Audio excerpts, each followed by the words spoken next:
Hi guys. तो क्या हालचाल सब चंगा सी। मेरा बार बार ना ऐसा ऐसा थोड़ा हो जाता है। देखो, पहले तो आज हम लोग सीखेंगे बैंक ऑडिट। सीखेंगे या नहीं, रिवाइज करेंगे। बैंक ऑडिट ऐसा टॉपिक है कि उसमें से नॉर्मली सीए इंटर में 7 से 10 नंबर का क्वेश्चन आ ही जाता है। ठीक है। तो हम लोग पहले बैंक ऑडिट सीखेंगे। और ये जो भी हम सीखेंगे ना, जो भी हम पढ़ेंगे, ये बेस्ड ऑन होगा मेरे ये जो नोट्स है उसके ऊपर। ठीक है। और ये नोट्स मेरे टेलीग्राम चैनल पर ऑलरेडी अवेलेबल होगा। तो आप जाके आप टेलीग्राम चैनल पे देख सकते हो। ठीक है। तो स्टार्ट करते हैं। पहले स्टार्ट करते हैं फिर देखते हैं मेरा पिन कहाँ गया।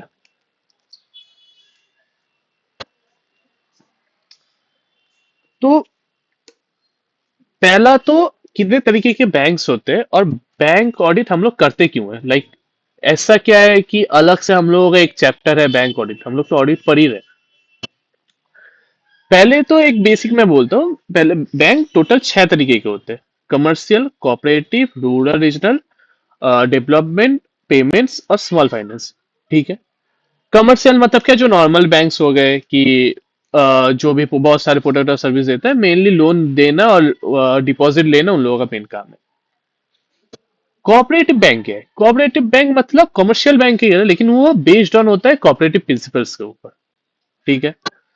रीजनल रूरल बैंक, ये मेनली क्या होता है, रीजनल रूरल बैंक होता है कि जो ग्रामीण जो इलाका है ना, रूरल एरिया, उन लोगों का जो बेसिक फाइनेंशियल नीड्स है, उन लोगों को कैटर करने के लिए मेनली आरआरबी बनाया जाता है। रीजनल रूरल बैंक को छोटे में शॉर्ट फॉर्म में आरआरबी बोला जाता है। पेमेंट बैंक एक नया नया कॉन्सेप्ट है। ठीक है। ये क्या है कि इसमें क्या है, रिस्ट्रिक्टेड डिपॉजिट लेने, और आप एटीएम का डेबिट कार्ड भी आप इशू कर सकते हो, सेविंग और करंट अकाउंट भी खुलवा सकते हो उसमें। और इंटरनेट मोबाइल बैंकिंग तो ऑब्वियसली, लेकिन इसमें क्या है, आप लोन नहीं दे सकते। लोन और जो भी क्रेडिट लोन्स, मतलब क्रेडिट कार्ड में भी अल्टीमेटली लोन ही दिया जाता है। तो उस हिसाब से डेवलपमेंट बैंक क्या होता है, ये फंड प्रोवाइड करता है इंफ्रास्ट्रक्चर फैसिलिटीज के बढ़ाने के लिए। ठीक है। मतलब कोई रोड बन गई या फिर ये सब, इसलिए डेवलपमेंट बैंक वो इंफ्रास्ट्रक्चर जो फैसिलिटीज होता है उसको प्रोवाइड करने के लिए होता है। स्मॉल फाइनेंस बैंक, ये एक नया तरीके का कॉन्सेप्ट है। स्मॉल फाइनेंस बैंक आरबीआई की तरह क्यों सेटअप किया है, इसको सेटअप किया गया है कि जो अनकेटर्ड, मतलब जो नॉर्मल जो बैंकिंग सॉल्यूशन है, जो जगह पे अभी तक उतना ज्यादा केटर नहीं किया गया है जो एरियाज में। ठीक है। जैसे कि जो जो स्मॉल तरीके के फार्मर्स होते हैं, फिर जो बिजनेसेस होते हैं स्मॉल माइक्रो, तो उन लोगों को केटर करने के लिए ये बनाया गया है। जैसे कि एयू स्मॉल फाइनेंस बैंक हो गया, इक्विटा स्मॉल फाइनेंस बैंक हो गया, ये सारे। आरबीआई का मेन रिस्पॉन्सिबिलिटी, मेरा कर्सर कहाँ गया, हाँ। आरबीआई का रिस्पॉन्सिबिलिटी और फंक्शंस क्या क्या। आरबीआई का रिस्पॉन्सिबिलिटी है कि एक तो जो बैंकिंग और नॉन बैंकिंग फाइनेंशियल इंस्टीट्यूशंस है, उन लोगों का डेवलपमेंट और सुपरवाइज करना कि भाई प्रॉपरली चल रहा है कि नहीं। दूसरा क्या है, क्रिएट जो मॉनेटरी पॉलिसीज है ना, मॉनेटरी एंड क्रेडिट पॉलिसी, उन लोग उसको डेवलप करना इन conjunction with the central government, कि कितना रेपो रेट होना चाहिए, कितना करेंसी इशू होना चाहिए, ये सारे। और ऑब्वियसली बैंकिंग रेगुलेटर है तो ऑब्वियसली रेगुलेट तो करेगा ही बैंकिंग एक्टिविटीज को। फंक्शंस क्या है, इशुएंस ऑफ करेंसी।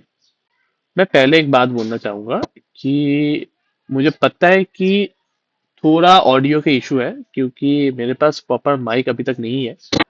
जैसे ही मेरे पास एक प्रॉपर माइक आ जाए तो ये ऑडियो के इशू भी खत्म हो जाएगा। फिर क्या है, फंक्शंस। फंक्शंस क्या है कि इशुएंस ऑफ करेंसी हो गया, रेगुलेटिंग द करेंसी इशू हो गया।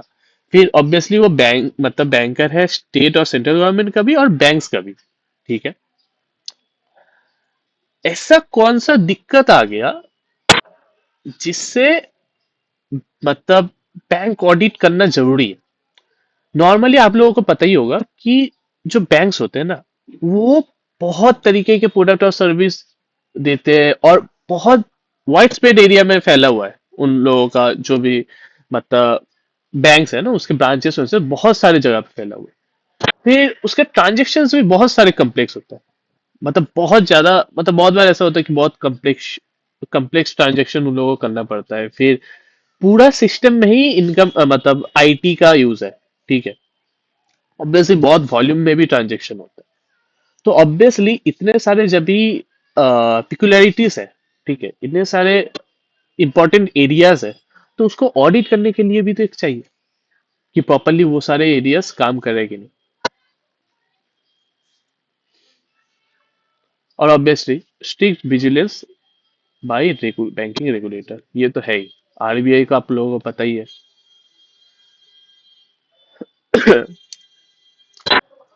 तो अप्रोच क्या होगा बैंक ऑडिट का?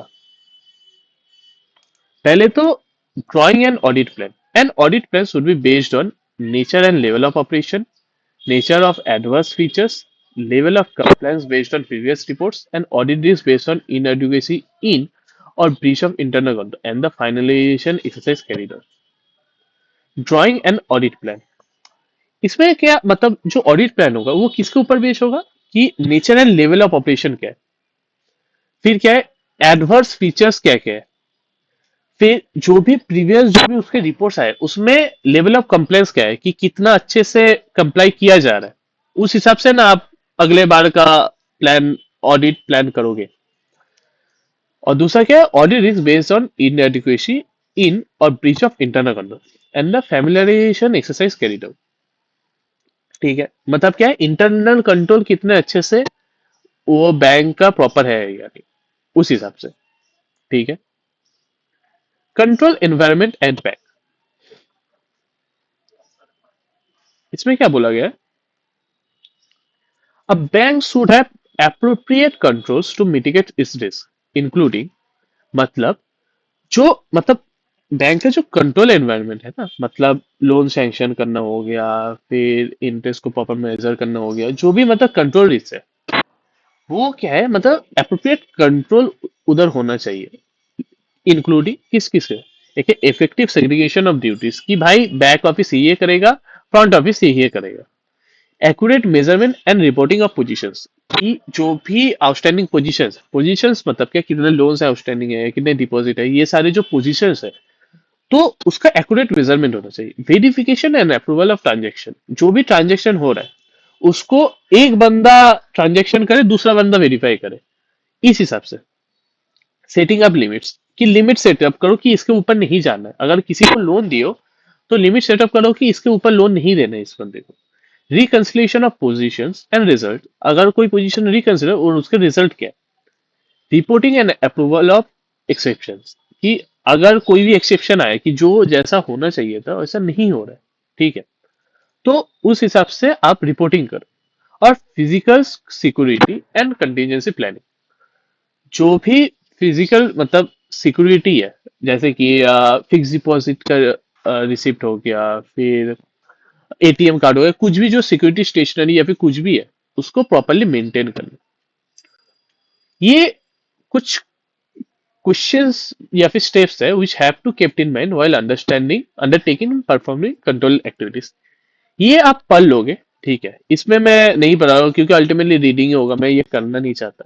तो ये आप एक बार पढ़ लोगे और ये आप याद भी रखोगे, ठीक है, क्योंकि क्वेश्चन में आ सकता है ऐसा कि नेचर ऑफ क्वेश्चंस क्या है और क्या क्वेश्चन हो सकता है, तो आप एक बार पढ़ लोगे तो अच्छा होगा।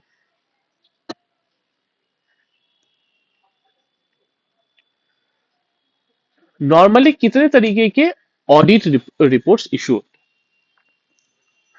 एक ब्रॉड कैटेगरी में देखोगे तो दो तरीके के। एक है लॉन्ग फॉर्म ऑडिट रिपोर्ट जो 30 जून में, मतलब लास्ट डेट 30 जून है उसको रिलीज करने का। और एक है अदर रिपोर्ट्स। अदर रिपोर्ट्स किसके ऊपर, education and operating effectiveness of internal control over financial reporting, compliance with SLR requirements, adverse credit deposit ratio in rural areas, whether credit operation conducted in accordance with the RBI instructions, and whether any serious irregularity notice in the working of the bank requiring immediate action।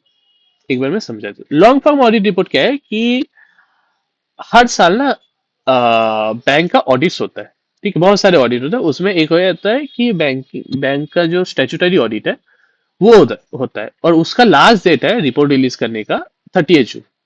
ठीक है, long form audit report. Other report क्या क्या होता है कि bank effectively काम कर रहा है कि नहीं, ठीक है, education operating effectiveness of internal control, internal control उसका प्रॉपर है कि नहीं, over financial reporting. Compliance with SLR requirement, SLR requirement क्या है ये आपको अभी पता लगने का कोई जरूरत है नहीं क्योंकि क्वेश्चन में इनरिलेवेंट है इंटर के लिए। Advance credit deposit ratio in rural areas, मतलब क्या है कि ऑब्वियसली अगर आप जितना डिपॉजिट आपको, बैंक को पैसा कैसे मिलता है, मेनली डिपॉजिट से मिलता है, तो जो डिपॉजिट उससे ज्यादा अगर बहुत ज्यादा अगर लोन्स हो गया, ठीक है, तो वो भी तो एक देखना है कि भाई लोन्स दे कैसे रहे हो फिर, अगर आपके उतना डिपॉजिट है ही नहीं। whether credit operation conducted in accordance with RBI instruction, मतलब जो भी आप क्रेडिट ऑपरेशन कर रहे हो, ठीक है, जो भी आप लोन दे रहे हो, तो आप in accordance with RBI instruction दे रहे हो, ठीक है, and whether any serious irregularity notice in the working of bank requiring immediate attention, मतलब ऐसा मतलब एनी सीरियस इरेगुलरिटी ऐसा नोटिस में आया है क्या इन बैंकिंग ऑपरेशन, ठीक है, कि जो मतलब इमीडिएट एक्शन मांगता है। अच्छा, नेशनलाइज्ड बैंक में क्या बोला गया है कि उसका जो ऑडिट रिपोर्ट होगा, ठीक है, वो कुछ कुछ चीजें बोलना चाहिए, लाइक कुछ कुछ चीजें उसमें इंक्लूड होना चाहिए, क्या, whether in his opinion financial statement presented true and fair view, ठीक है, वेदर और not transaction have been made with the power of the bank, मतलब जो ट्रांजेक्शन है वो with in the power of the bank made, मतलब किया गया है, कि ऐसा नहीं है कि अनऑथराइज ट्रांजेक्शन हो गया या फिर जो पावर में है ही नहीं ऐसा कोई ट्रांजेक्शन, जो मतलब ऐसा लोन है कि आप सोचो कि बैंक का है कि 10 लाख के ऊपर बैंक नहीं लोन दे सकता, लेकिन आप 15 लाख का लोन बैंक से दे दियो, तो ये पॉसिबल ही नहीं है। whether or not returns received from the branches and offices found adequate for audit, ठीक है, and any other matter which he considers should be brought to the notice of the central government, ठीक है, whether in his opinion financial statement presented true and fair view, and whether or not a transaction have been made within the power of the bank, and whether or not returns received from the branches and offices found adequate for audit, any other matter which is considered should be brought to the notice of the central government, ठीक है, कि एक है financial statement true and fair view present कर रहे हैं कि नहीं, वेदर ऑन मतलब transaction with in the power of the bank हो रहा है कि नहीं, जो भी ब्रांचेस और ऑफिसेस से रिटर्न रिपोर्ट्स मिला है या फिर रिटर्न्स मिला है वो सारे एडुकेट है कि नहीं ऑडिट के लिए, एंड अदर कोई भी मैटर जो ऑडिटर को लगता है कि सेंट्रल गवर्नमेंट के नोटिस में आना चाहिए। Appointment of the auditor, banking company में और नेशनलाइज्ड बैंक में, बैंकिंग कंपनी में क्या होता है कि share holder at the meeting of AGM वो होता है, एनुअल जनरल मीटिंग में ऑडिटर को अपॉइंट किया जाता है, और नेशनलाइज्ड बैंक में बोर्ड ऑफ डायरेक्टर्स करता है, और आरआरबी में बोर्ड ऑफ डायरेक्टर्स है with prior approval of central government, लेकिन नेशनलाइज्ड बैंक और बैंकिंग कंपनी में with prior approval of RBI, ठीक है।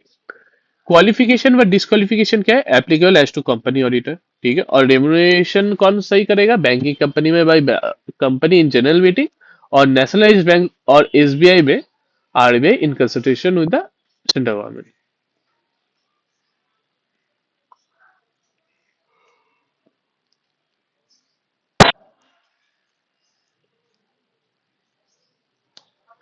एंगेजमेंट टीम डिस्कशन, पहले तो एंगेजमेंट टीम क्या है कि कोई भी पर्सन जो मतलब इंक्लूडिंग द एक्सपर्ट, ठीक है, अगर एंगेजमेंट परफॉर्म करता है तो उसको वो एंगेजमेंट टीम का पार्ट है, ठीक है। It should hold discussion to gain understanding of the bank and its environment including internal, obviously जो एंगेजमेंट टीम है, आप अगर बैंक को एक अब मेजर कर रहे हो कि वो प्रॉपर बैंक मतलब प्रॉपरली काम कर रहे हैं कि नहीं, तो आपको ये भी देखना पड़ेगा कि बैंक का इंटरनल कंट्रोल वो सही है कि नहीं, तो बैंक का जो इंटरनल कंट्रोल सही है कि नहीं उसको उसके टाइम पे ना आप डिस्कशन करते हो एंगेजमेंट टीम में, ठीक है, वो मेनली होता है प्लानिंग स्टेज पे, ठीक है। The discussion between members of the engagement team and the engagement partner should be done on the susceptibility of the branch financial statement to be materially misstated, ठीक है। This discussion are ordinary done at the planning stage of an audit, ये question आ सकता है, ठीक है, और normally ऐसा क्वेश्चन आया भी है, एंगेजमेंट टीम डिस्कशन क्या,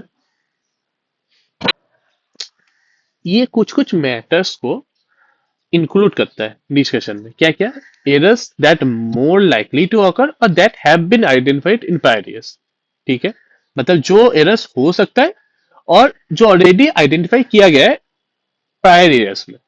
methods by which fraud can be perpetrated by bank personnel और अदर्स। मतलब ऐसा जो मेथड्स जो जिससे मतलब बैंक फ्रॉड कर सकता है, या तो बैंक पर्सनल के साथ, मतलब बैंक पर्सनली मतलब बैंक के जो ऑफिशियल्स है वही फ्रॉड कर दी, या फिर कोई others. Audit responses to engagement risk, pervasive risk and specific risk. Audit का जो भी रिस्पॉन्सेज है वो engagement risk related, pervasive risk related, मतलब परवेजिव मतलब फैला हुआ, और स्पेसिफिक मतलब कोई एक इंडिविजुअल अकाउंट बैलेंस के ऊपर। ठीक है। Need to maintain professional scepticism, मतलब प्रोफेशनल स्केप्टिसिज्म, हर चीज को वो आप सस्पेक्टिविटी रखो कि भाई ये फ्रॉड हो सकता है, प्रोफेशनल स्केप्टिसिज्म रखो। And need to alert for information और other consider that indicates that a material misstatement have occurred. ठीक है।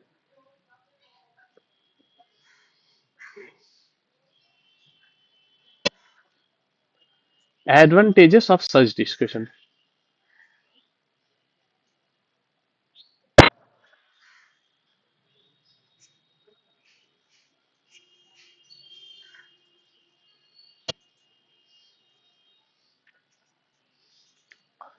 अभी ये जो एडवांटेजेस है ना, मतलब ये जो डिस्कशन करते हो, इसका कोई ना कोई तो एडवांटेज होगा ही। तो क्या है? सोचो सोचो, क्या हो सकता है? Engagement team to consider appropriate response to fraud risk. मतलब जो भी फ्रॉड रिस्क होगा उसका एप्रोप्रिएट रिस्पॉन्स क्या होगा, कि भाई अब मुझे और ज्यादा स्ट्रिक्ट करना है, या फिर और ज्यादा मेरा चेकिंग बढ़ा देना है, ये सारे engagement partner to delegate the work to. आप जो डिस्कशन किए, आपको जो पता लगा कि भाई इसमें ये गलत हो सकता है, यह गलत हो सकता है, आप उस हिसाब से आप अपने एक्सपर्ट्स को इधर डिप्लॉय कर सकते हो कि आप एक्सपर्ट हो ये फील्ड में, तो आप इधर जाओ, ये काम करो, ऐसा। Engagement partner may review the need to involve specialist to address issues relating to fraud. Engagement partner ये नीड को रिव्यू कर सकते हैं कि भाई कोई स्पेशलिस्ट को लाए कि नहीं। अगर सोचो रिस्क बहुत ज्यादा है या फिर कम्प्लेक्स एरियाज है, तो उसमें क्या है कि वो स्पेशलिस्ट को इन्वॉल्व कर सकता है। ठीक है। तो एंगेजमेंट डिस्कशन क्यों होता है? कि errors that more likely to occur और which occurred in previous year. फिर क्या है कि methods by which fraud can be perpetrated by bank personnel, मतलब बैंक के ऑफिशियल से भी या फिर अदर्स से। Audit responses to EPS, engagement risk, pervasive risk, specific risk. Need to maintain professional scepticism, और need to alert for information or other condition that indicate that a material misstatement have occurred। ठीक है। इसका advantage क्या होगा? To consider appropriate for this, to delegate work to experience team members, और may review the need to involve specialist. ठीक है। Audit planning memorandum क्या है? कि auditor should summarise the audit plan. ठीक है। भाई प्रिपेयर ऑडिट प्लानिंग मेमोरेंडम, ये क्यों है? कि भाई describe the expected scope and extent of the audit procedure perform. Highlight all significant issues, जो भी सिग्निफिकेंट इश्यूज है उसको हाईलाइट करना, and risk identify during their planning and risk activities, and provide evidence about appropriately planned audit engagement, responses to engagement risk and pervasive risk, specific risk, and other matters affecting the engagement।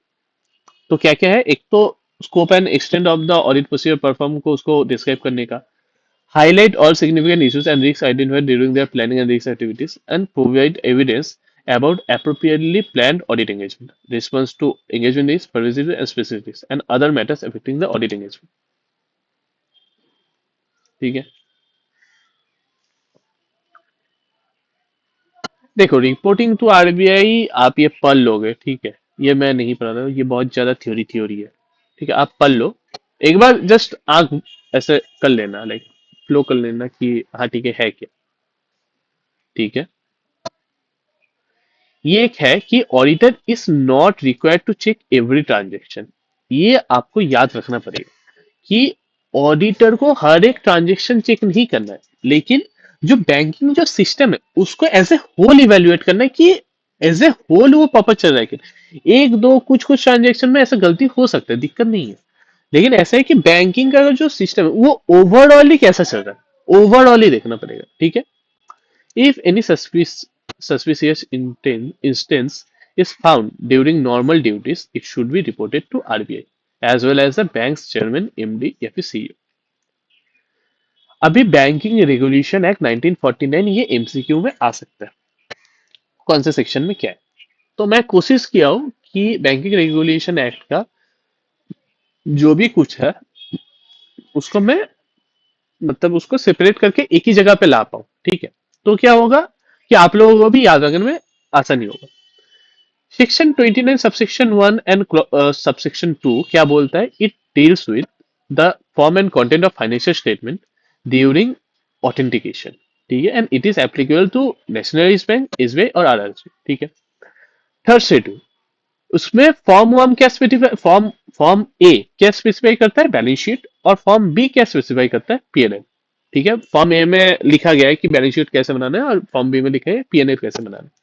और section 30 subsection 1 क्या decide करते हैं, it requires balance sheet and PNL should be audited bye qualified person, ठीक है। Theory theory है। अच्छा, देखो,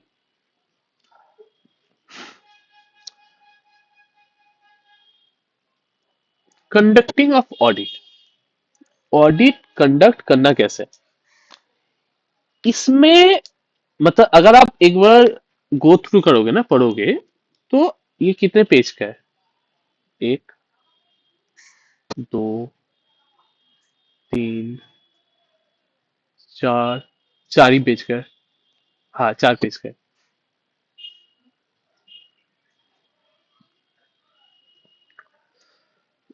तो आप अगर एक बार पढ़ोगे ना कंडक्टिंग द ऑडिट को, तो आपको देख के लगेगा कि इसमें बहुत सारा पॉइंट्स ऐसा है।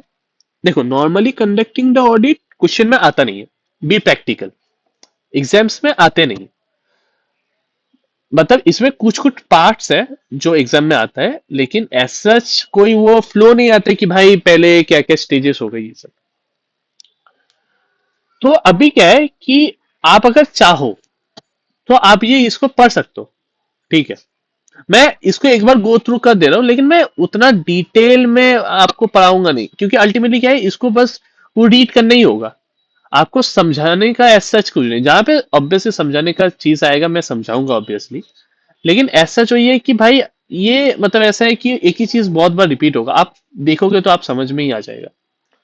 Stages of audit of bank and their branches, initial consideration by the statutory auditor, ठीक है। इनिशियल कंसिडरेशन क्या होगा कि डिक्लेरेशन ऑफ इंडेटनेस, कि आरबीआई है मतलब इसमें क्या है कि बिफोर अपॉइंटिंग द स्टैट्यूटरी व central branch auditor should obtain declaration of indebtedness, कि भाई उस मतलब उस बैंक का कोई मतलब पैसा बाकी नहीं है, ठीक है, अब लोन पे नहीं है, जैसे कंपनीज एक्ट में लिखा था।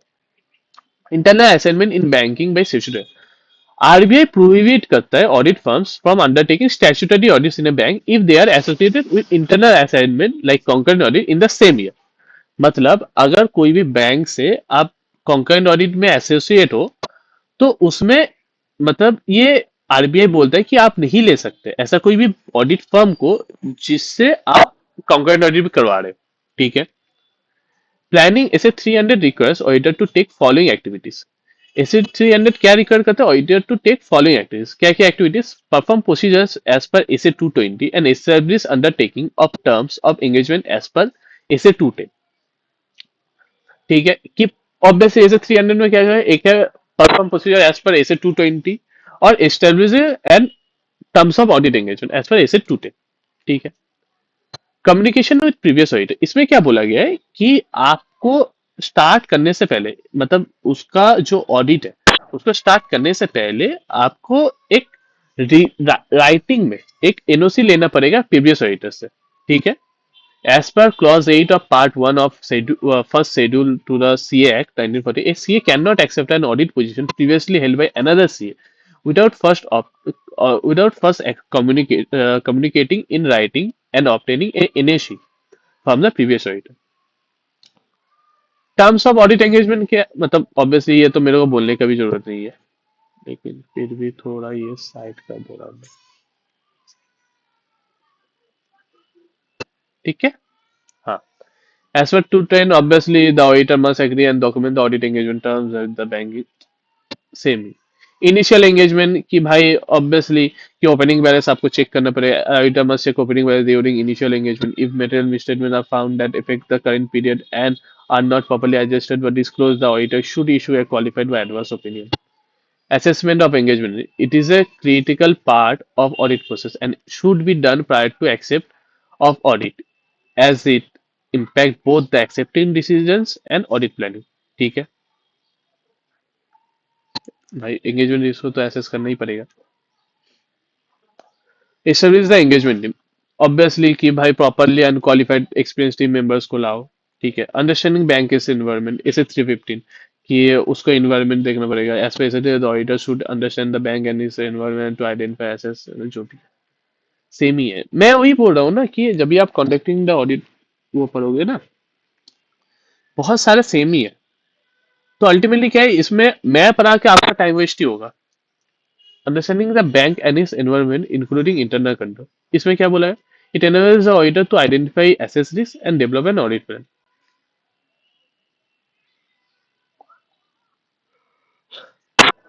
ऑब्वियसली बैंक्स का जो अकाउंटिंग प्रोसेस उसको आपको समझना पड़ेगा ही। ठीक है, क्योंकि वो फाइनेंशियल और ऑपरेशनल डेटा को मतलब ऑब्वियसली देता है और इंटरनल कंट्रोल्स को सपोर्ट करता है। ठीक है,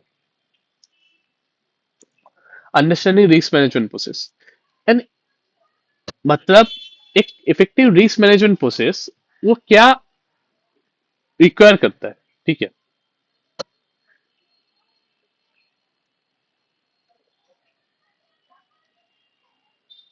ये क्वेश्चन में आ सकता है। बैंक्स में एक इफेक्टिव रिस्क मैनेजमेंट प्रोसेस क्या रिक्वायर करता है। An effective risk management system in a bank generally requires the following: ICOM. ICOM मतलब क्या, ओवरसाइट एंड इन्वॉल्वमेंट ऑफ। देखिए पहले तो आईसीओएम मतलब क्या, एक तो identify measurement and monitoring of risk control activities, oversight and involvement in control process by TCWG, monitoring फिर क्या है, monitoring activities और reliable information system। ठीक है, एक एक करके।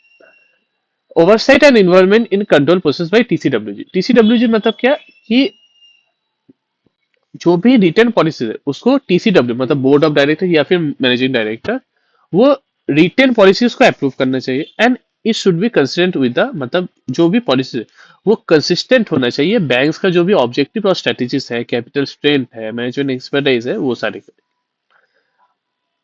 मतलब जो भी बैंक का पॉलिसीज है ना, तो वो सारे क्या है बैंक्स का जो ऑब्जेक्टिव है कि भाई मेरे को डिपॉजिट ज्यादा बढ़ाना है या फिर मेरा एडवांस पोर्टफोलियो बढ़ाना है, तो अल्टीमेटली उसके साथ इन लाइन होना चाहिए।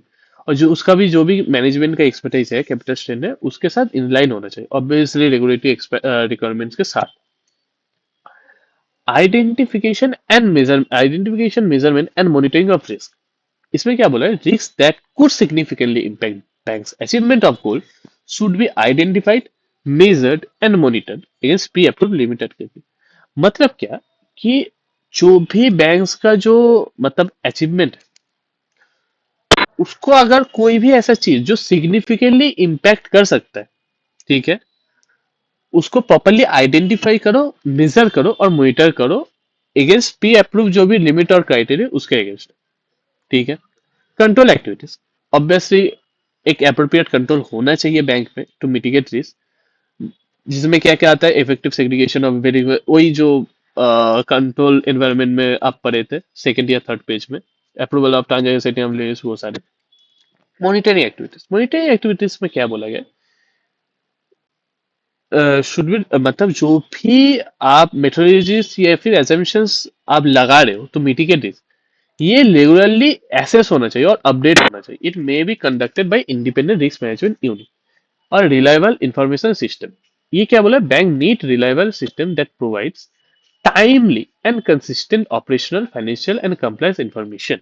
It enables TCWG, those charged with governance and management, to assess the changing nature of the bank's risk profile. ठीक है, कि जो भी रिलाय मतलब जो भी सिस्टम आप यूज कर रहे हो वो टाइमली मतलब एंड ऑपरेशनल कंप्लेंट, वो क्या है, वो एसेस होना चाहिए कि भाई वो चेंजिंग जो भी एनवायरनमेंट उसके साथ चेंज हो रहा है कि नहीं।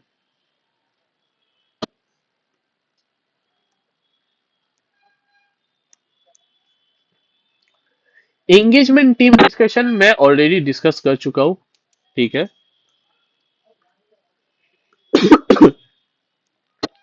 Establish overall audit strategy. Overall study obviously मतलब ऑडिट स्ट्रेटेजी करो, और एक जो भी की मैनेजमेंट एंगेजमेंट टीम मेंबर्स है और अदर अप्रोप्रिएट स्पेशलिस्ट है उसको इन्वॉल्व करो, ठीक है। डेवलपमेंट ऑडिट प्लान ये सेमी इन्वॉल्व की मैनेजमेंट की engagement team members and other appropriate specialist. Audit planning memorandum already discussed है। मेटेरियलिटी को ऑब्वियसली एक डिटरमाइन तो करना ही पड़ेगा। कंसिडर गोइंग क्वेश्चन, ठीक है। और ये भी है कि भाई आरबीआई टाइम टू टाइम वो केवाईसी के लिए और प्रिवेंशन ऑफ मनी लॉन्ड्रिंग के लिए स्पेसिफिक गाइडलाइंस इशू करते रहता है कि बैंक्स को वो सारे पॉलिसीज एंड प्रोसीजर इस्टेब्लिश करना है एंड कंट्रोल्स ऐसा रखना है कि तू मतलब जो भी अगर मनी लॉन्ड्रिंग एक्टिविटीज है उसको या तो डिटर करे या फिर तू मतलब जल्दी से जल्दी रिपोर्ट करे, ठीक है। Specific risk, ठीक है, कि auditors should identify assess the RMM at the financial statement level, which refers to the financial statement as a whole and potentially affect many assertions. Risks associated with outsourcing activities, कि bank अगर कोई भी ऐसा काम है जो outsource कर रहा है बाहर वालों से, तो उसमें भी एक रिस्क होता है कि बैंक में extensive use of outstanding for both reducing cost and making use of an services of an expense not available internally. There are number of risks associated with it, and therefore it is quintessential for the banks to effectively manage those risks. ठीक है।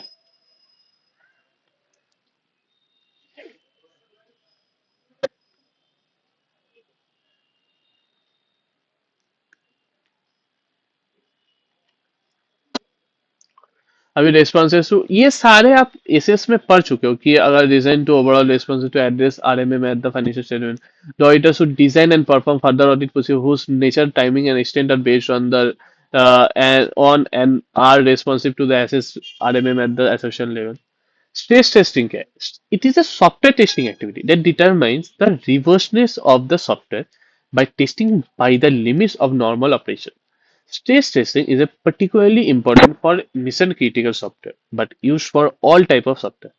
RBI has required that all commercial banks shall put in place a board approved stress testing framework to suit their individual requirements, which would integrate into their risk management systems. ठीक है, कि मतलब क्या है कि कोई भी सॉफ्टवेयर को काम करने से पहले ना उसको एक मतलब नॉर्मल ऑपरेशंस का ऊपर ऐसा टेस्ट किया जाता है कि नॉर्मल जो डे टू डे ऑपरेशंस है उसके ऊपर कितना लोड गिरेगा, ठीक है। उसको बोला जाता है कि स्ट्रेस टेस्टिंग, ठीक है। और stress testing is a particularly important for mission critical software, ठीक है। और ये बट नॉर्मली वो सारे टाइप के सॉफ्टवेयर के ऊपर यूज होता है।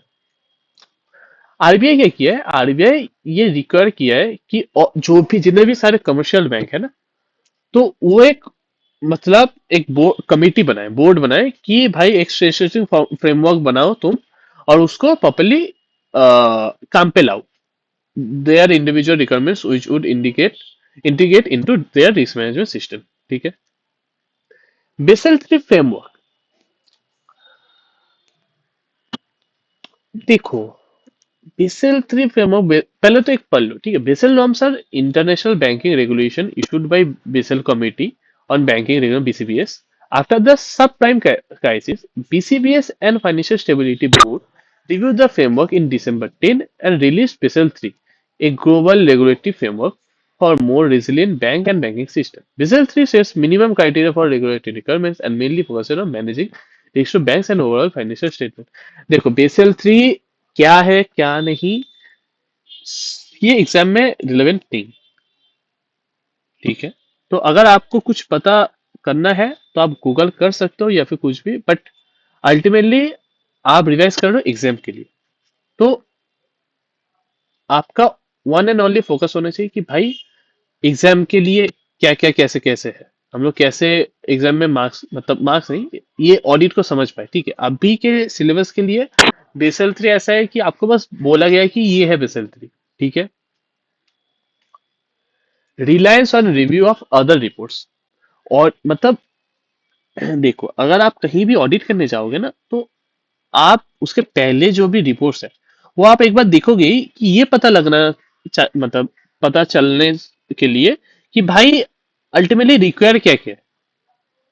मतलब ये जो बैंक है ये नॉर्मली क्या क्या गलती करता है, तो उससे क्या है, बहुत सारे आपको इंसाइट्स मिलते हैं। वो सारे रिपोर्ट्स क्या क्या हो सकता है, एक है प्रीवियस ईयर ऑडिट रिपोर्ट हो सकता है, कंटरनल कॉन्करेंट या फिर इंटरनल ऑडिट रिपोर्ट हो सकता है।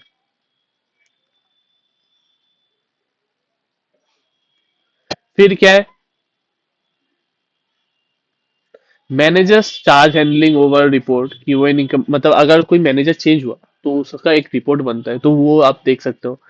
इंटरनल इंस्पेक्शंस होता है, आरबीआई का भी होता है, बैंक्स ऑफिशियल का भी होता है, उसका आप देख सकते हो। Report on verification of security, मतलब अगर सिक्योरिटी का वेरिफिकेशन हुआ तो उसके ऊपर जो रिपोर्ट बना है कि भाई सिक्योरिटी प्रॉपर है कि नहीं, उसका भी आप रिपोर्ट बना देख सकते हो। Any other internal report specifically specially related to particular accounts. ठीक है, अगर कोई जो भी पर्टिकुलर अकाउंट्स है उसके रिलेटेड जो भी रिपोर्ट्स है वो आप देख सकते हो। The statutory central auditor must review the annual financial inspection report of RBI and ensure variation in provision etcetera reported by RBI properly considered by bank management। जो भी statutory centre must review the annual financial inspection report of RBI and ensure variation in provision etcetera reported by RBI properly considered bye, मतलब ये जो report बनाया RBI से, ये क्या है कि इसमें प्रोविजंस प्रॉपर्ली मेंटेन किया गया है या फिर दूसरे किसी भी अगर ऑब्जर्वेशन हुआ, ठीक है, जो आरबीआई ने रिपोर्ट किया है, तो उसको जो स्टैट्यूटरी सेंट्रल ऑडिटर है वो उसको देखना चाहिए कि वो प्रॉपर्ली उसको टैकल कर रहा है कि नहीं, बैंक्स जो मैने बैंकर बैंक्स का जो मैनेजमेंट है वो प्रॉपर्ली उस चीज को काम किया है कि नहीं। ठीक है।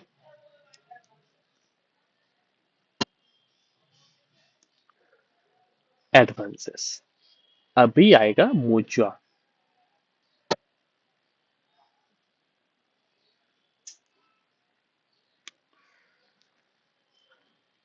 देखो, अभी तक आप जो जो पढ़े थे ना, ठीक है, वो ऐसा था कि हाँ ठीक है, मतलब आप नॉर्मली जस्ट एक सरफेस को छुए हो बैंक ऑडिट का। अभी आप थोड़े थोड़े डीप पे आ रहे हो। ठीक है क्या नहीं ये सब का। अभी आए, अभी तक क्या था कि बहुत कुछ कुछ चीजें था जो आपको एक थोड़ा इंटरेस्टिंग लग रहा था। ठीक है, कि जैसे कि हो गया कि बैंक का जो भी पिकुलरिटीज है, फिर एंगेजमेंट टीम डिस्कशन हो गया, ये सारे आप मतलब ऐसा था कि आपको जानने का था। ठीक है, ये ऐसा था कि आप लाइक क्लिक करने वाला था कि भाई नहीं भाई कुछ है, हम कुछ पढ़ रहे। कंडक्टिंग द ऑडिट में उसमें ज्यादातर यही था कि भाई जस्ट बोला गया है कि ये सारे हैं, लेकिन अल्टीमेटली वो ये है कि उतना ज्यादा एग्जाम में भी नहीं आते, और ऐसा भी नहीं है कि एग्जाम में आ भी सकता है। ठीक है, तो अभी होगा एडवांसेस, अभी मुझे आएगा। क्लासिफिकेशन और टाइप। क्लासिफिकेशन क्या है, सेक्टर वाइज और सिक्योरिटी वाइज, सेक्टर वाइज और सिक्योरिटी वाइज। सेक्टर में क्या है कि इसमें क्या है, आरबीआई ने कुछ कुछ गाइडलाइंस इशू किया है। ठीक है, जो प्रायोरिटी सेक्टर या फिर नॉन प्रायोरिटी सेक्टर है उसके लिए, प्रायोरिटी सेक्टर में हाउसिंग हो गया, एग्रीकल्चर हो गया, एजुकेशन हो गया, ये सारे। ठीक है, प्रायोरिटी सेक्टर में क्या होता है कि इंटरेस्ट का थोड़ा बहुत छूट मिलता है, फिर कुछ चार्जेस कम लगता है, थोड़ा रिलैक्सेशन रहता है। और सिक्योरिटी वाइज क्या है, दो तरीके के सिक्योरिटीज होते हैं। एक है, दो तरीके नेचर ऑफ सिक्योरिटीज है, प्राइमरी और एक है कोलेटरल। प्राइमरी सिक्योरिटी मतलब क्या है, जो मेन सिक्योरिटी है लोन के लिए। जैसे सोचो एक हाउसिंग लोन है। ठीक है, हाउसिंग लोन में जो आप घर खरीद रहे हो वो तो एक प्राइमरी सिक्योरिटी हो गया, लेकिन कभी कभी ऐसा हो सकता है कि बैंक और कोई सिक्योरिटी आपके सिविल के बेसिस पे, आपका अगर सिविल अच्छा नहीं हो, और कोई सिक्योरिटी भी लाइक ऐसा मांगे कि भाई मेरे को और ज्यादा सिक्योरिटी दो। तो अभी क्या है, आप किसी का गारंटी दे दिए कि या फिर कि भाई वो अगर नहीं पे किया तो हम पे कर देंगे, या फिर कुछ भी, मतलब ऐसा। सिक्योरिटी वाइज क्या है कि बैंक्स आर सिक्योरिटी और collateral while lending to assure that the borrower will return the money in prescribed time. Is the banks have legal authority to sell the collateral to recover its money. ठीक है। इसका securities का example क्या है कि मतलब guarantee हो गया, फिर बुलियन हो गया, गोल्ड हो गया, फिर स्टॉक डेटर्स हो गया, इमूवेबल प्रॉपर्टी मतलब घर हो गया, फिर कोई भी हो सकता है, स्टॉक एक्सचेंज सिक्योरिटी मतलब शेयर्स हो गए, कुछ भी। Primary security, it refers to the security offered by the borrower for banks finance. It has been extended by the bank and this is the principal security. ठीक है। और collateral security additional security. ठीक है। दो तरीके के loans होते हैं, एडवांसेस होते हैं। एक है फंडेड, नॉन फंडेड। फंडेड मतलब क्या है, जिसमें एक्चुअल ट्रांसफर ऑफ फंड्स हो, कि रियल में कोई फंड गया है। और नॉन फंडेड क्या होगा कि बैंक ने किसी को गारंटी दे दिया, कि एक कमीशन के विपरीत में बैंक ने गारंटी दे दी कि अगर ये बंदा पैसा नहीं दे पाया तो हम दे देंगे। ठीक है।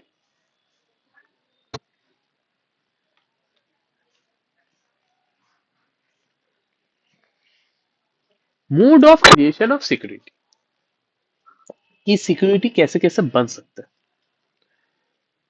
बहुत तरीके के देखो, पहले तो आप एक नॉर्मल सा एक देख लो कि क्या क्या तरीके के सिक्योरिटीज होते हैं। मॉर्गेज होता है, प्लेज होता है, लियन होता है, असाइनमेंट होता है, सेट ऑफ होता है, और हाइपोथेकेशन होता है। मॉर्गेज बहुत तरीके के होते हैं, लेकिन मेनली है रजिस्टर्ड मॉर्गेज और इक्विटेबल मॉर्गेज। रजिस्टर्ड मॉर्गेज में क्या, एक है मॉर्गेज डीड को आप रजिस्टर करोगे तभी वो मॉर्गेज क्रिएट हो, रजिस्टर्ड मॉर्गेज क्रिएट होगा। और इक्विटेबल मॉर्गेज क्या है, इट इज इफेक्टेड बाय मेरी डिलीवरी, मतलब आप एक टाइटल डीड दे दिया, ठीक है, मतलब अगर सेल एग्रीमेंट होगा तो ये सारे, तो वो आप दे दियो, तो बस वो इक्विटेबल मॉर्गेज होगा, वो मॉर्गेज होगा। प्लीज क्या है, इट इन्वॉल्व्स ऑब्वियसली, प्लेज हो गया, हाइपोथेकेशन हो गया, लियन हो गया, ये सारे आप पढ़ चुके हो, तो मैं उतना ज्यादा फोकस नहीं करूंगा इसमें।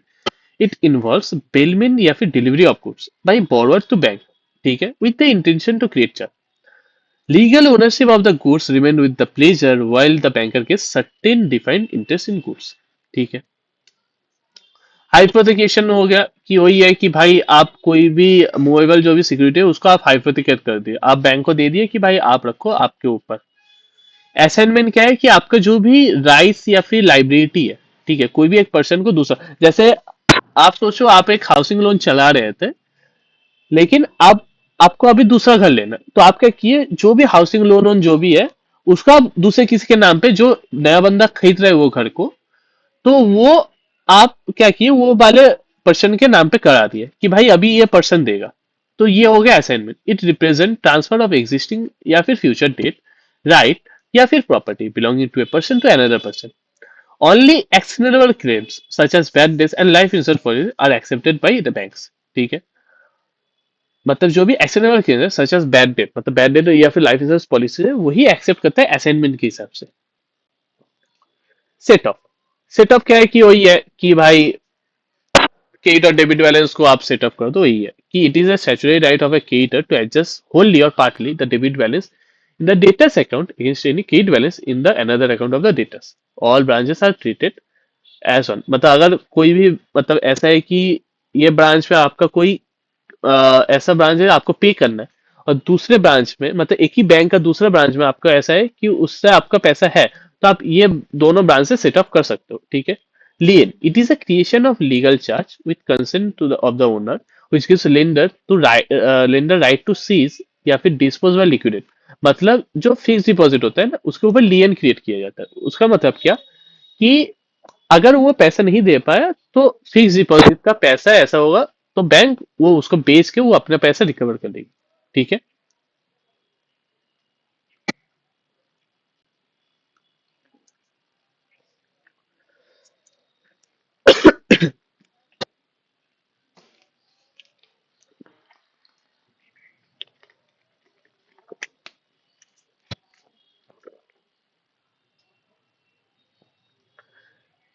Classification of advances as per RBI prudential norms. RBI ने कुछ नॉर्म्स बनाए ठीक है, कि उसको क्लासिफाई करने के, लोन्स को क्लासिफाई करने के लिए इसमें क्या क्या है, एक है एनपीए है, आउट ऑफ ऑर्डर है, ओवर ड्यू है, account regularise near balance sheet date है, और गवर्नमेंट गारंटीड एडवांसेस है। एक एक करके समझते हैं। पहले ओवरड्यू। ओवरड्यू मतलब क्या, अगर कोई भी ईएमआई इस दिन पे होना चाहिए था वो उस दिन पे नहीं हुआ है, खत्म बात, वो ओवरड्यू है। समझे?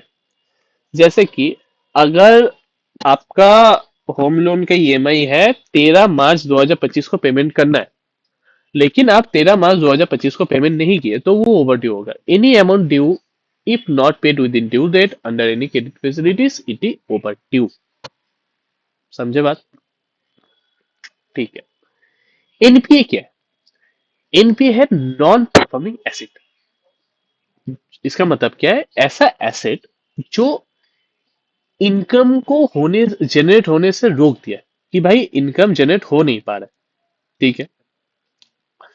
N NPA is a loan या फिर advance where in case of, मतलब टर्म लोन है, सीसीओडी है, सीसीओडी मतलब जो शॉर्ट टर्म लोन्स हो गया, और है बिल्स परचेस या फिर डिस्काउंटेड। ठीक है। टर्म लोन में क्या है कि इंस्टॉलमेंट इंटरेस्ट एंड या फिर और इंस्टॉलमेंट ऑफ प्रिंसिपल, ठीक है, ये ओवर ड्यू हुआ for a period of more than 90 days, मतलब 90 डेज से ऊपर, मतलब मोटा मोटी वो 3 महीना, 90 डेज के ऊपर अगर ये पे नहीं हुआ तो। ठीक है, टर्म लोन के केस पे, टर्म लोन के केस पे ये याद रखना, टर्म लोन के केस पे। सीसीओडी लोन पे केस का अगर वो आउट ऑफ ऑर्डर हो, आउट ऑफ ऑर्डर आप पढ़ोगे बाद में जाके, लाइक इसके बाद ही पढ़ोगे। और बिल्स परचेस में अगर वही बिल अगर ओवर ड्यू हुआ, बिल और टर्म लोन के केस पर अगर वो दोनों ओवर ड्यू हुआ मोर देन 90 डेज तो वो होगा एनपीए। सीसीओडी के केस में अगर account remain out of order, out of order हुआ। आउट ऑफ ऑर्डर क्या, अकाउंट आउट ऑफ ऑर्डर तभी होगा जब भी जो आउटस्टैंडिंग बैलेंस है वो मोर देन सैंक्शन लिमिट या फिर ड्राइंग पावर होगा। ठीक है।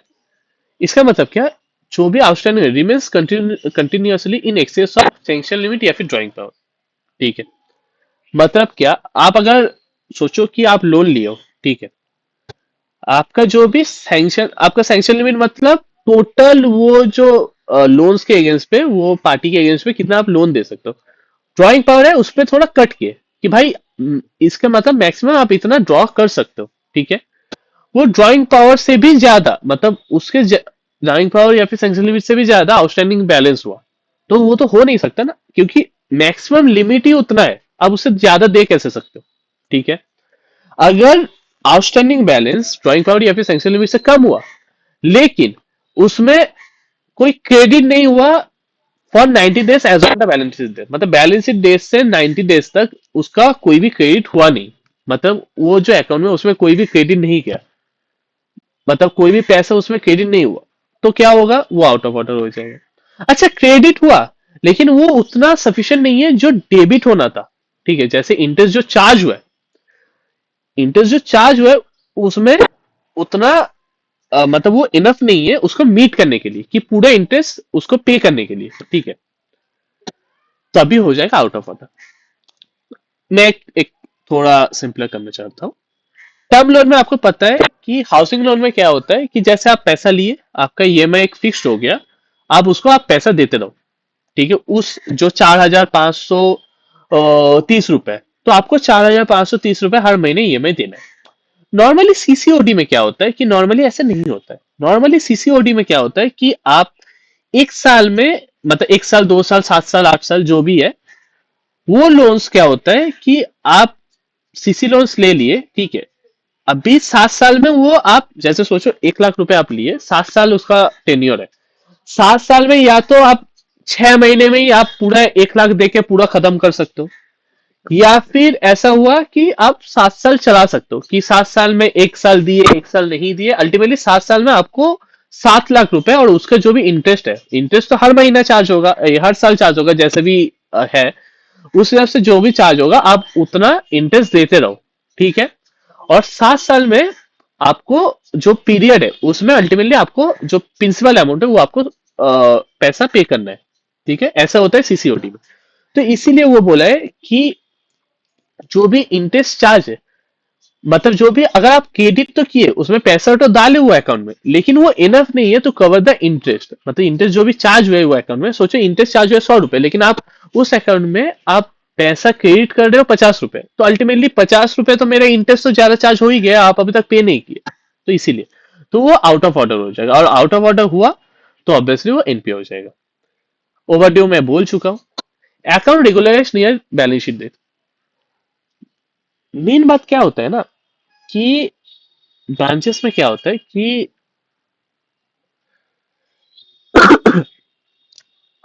एक एक अकाउंट को वो एनपीए बनाने से बचने के लिए नॉर्मली क्या होता है कि लोग क्या करते हैं, जो बैंक्स क्या करते हैं, एक अकाउंट से, सोचो 31 मार्च को खत्म होने वाला है, ठीक है, ये बैंक करता है, हाँ रियल में। सोचो 31 मार्च को, 31 मार्च को बुक क्लोज होने वाला है, ठीक है। बैंक क्या करता है, तभी, मतलब अगर सोचो गौरव के अकाउंट पे कोई क्रेडिट नहीं हुआ है, ठीक है, बैंक क्या करता है, दूसरा कोई भी अकाउंट से, गौरव का तो दूसरा भी अकाउंट हो सकता है, उससे पैसा लेके या फिर ऐसा दिखा के कि भाई उससे पैसा आ गया है, वो इसको क्रेडिट करता है, ये वाले अकाउंट को जिसमें पैसा नहीं आया अभी तक। फिर क्या करता है, थोड़े दिन बाद ही 4-5 अप्रैल को, मतलब ऐसा नहीं है, ये कोई फिक्स डेट नहीं है, बस एक बात है कि 4-5 अप्रैल को क्या करता है, फिर से वो जो अकाउंट को उसको डेबिट कर देता है। तो अल्टीमेटली क्या हुआ कि भाई पैसा आया तो नहीं, ठीक है, पैसा मेरा आया नहीं ये अकाउंट में रियल में, ठीक है, लेकिन बैंक दिखा दिया कि भाई पैसा आ गया, तो वो जो एनपीए होना था वो भी नहीं हुआ, और जैसे जितना एनपीए होगा वो तो बैंक्स के लिए खराब है ना, उसका इमेज इफेक्ट होता है, फिर बैंक्स का जो मैनेजर है उनका भी प्रमोशन और फिर बहुत सारी चीजें उसके ऊपर डिपेंड करता है। तो मेन बात तो ये है कि इससे क्या होता है कि मतलब बैंक वाले ऐसे करते हैं कि भाई उसका एनपीए नहीं हो, ठीक है, लेकिन मेन बात है ये तो गलत है क्योंकि आप फेक दिखाए हो। तो यही है स्टैट्यूटरी ऑडिट का काम कि भाई जो एनपीए होना चाहिए था उसका आप प्रॉपर प्रोविजनिंग करो, ठीक है। इसमें इसमें क्या बोला है, account regularise near balance sheet date में क्या है, auditor should exercise caution where borrower account show only a few credit entries close to balance sheet date, as this may be attempts to mask financial weakness, ठीक है। It should be classified as NPA if data indicates inherent weakness, ठीक है। And the auditor should review sample transactions occurring immediately before and after financial year end, checking whether they are connected, and or if any are reversed soon after year end, which could indicate an arrangement to temporarily keep the account being NPA, तभी क्या है, तभी उसको NPA बनाना होगा, ठीक है। Government guaranteed advances. Government guaranteed advances क्या है कि मतलब ऑब्वियसली गवर्नमेंट गारंटी दी है, वो क्या सब बोलते रहता हूं मैं हाँ, if guarantee is not invoked and account is overdue for a period of more than 90 days, ठीक है, मतलब इन्वोक मतलब क्या, गारंटी खत्म नहीं हो गया, ठीक है। अगर कोई भी गारंटी खत्म नहीं हो गया और वो जो अकाउंट है, और मतलब AUR और मतलब एंड जो अकाउंट है वो अगर ओवरड्यू हुआ फॉर मोर देन 90 days, तभी क्या होगा, जो सेंट्रल गवर्नमेंट गाइडेड एडवांसेस है उसमें, क्योंकि वो मतलब ये माना जाता है कि भाई सेंट्रल गवर्नमेंट है तो ज्यादा सिक्योर होगा, इसलिए advance would be classified as standard asset, ठीक है। मतलब एसेट को स्टैंडर्ड एसेट बोला जाएगा, लेकिन उसमें कोई भी इनकम रिकॉग्नाइज नहीं होगा, इनकम रिकॉग्नाइज पर्पज के लिए वो एनपीए क्लियर किया जाएगा, डिक्लेयर किया जाएगा कि भाई उससे कोई पैसा नहीं है, लेकिन क्योंकि वो उतना ज्यादा रिस्क नहीं है क्योंकि सेंट्रल गवर्नमेंट गारंटी दिया है, तो इसलिए उसको स्टैंडर्ड एसेट माना जाएगा। लेकिन जो स्टेट गवर्नमेंट गारंटेड एडवांसेस है उसको प्रोविजनिंग के लिए भी और इनकम रिकॉग्निशन के लिए भी, दोनों के लिए एनपीए करार किया जाएगा। मतलब उसमें दोनों का प्रोविजनिंग भी होगा और एनपीए भी, मतलब उसका पैसा भी नहीं आप चार्ज करोगे और उसके प्रोविजनिंग की भी करो। प्रोविजनिंग में आऊंगा इसके बाद कि एनपीए का कैसा प्रोविजनिंग होता है। Classification and as NPA should be based on the record of recovery, not an ability of security or net worth of borrower by guarantor। ठीक है कि भाई एनपीए ऐसा नहीं होना चाहिए कि भाई मेरे पास बहुत सिक्योरिटी है तो एनपीए नहीं होगा। नहीं भाई, अगर पेमेंट नहीं दिया है तो एनपीए होगा। ठीक है। Asset classification would be borrower wise and not facility wise. मतलब क्या कि गौरव का दो लोन है, एक है होम लोन है, एक है कार लोन है। होम लोन वो बंदा प्रॉपरली दे रहा है, लेकिन कार लोन वो ईएमआई दे नहीं रहा है। ठीक है, वो 4 ईएमआई नहीं दिया है, तो गौरव, ये जो गौरव है बॉर्डर, वो बनेगा एनपीए, ना कि कोई उसका होम लोन। ठीक है, उसका होम लोन नहीं बनेगा, उसका दोनों लोन, गौरव खुद, गौरव ऐसे बॉर्डर बनेगा एनपीए।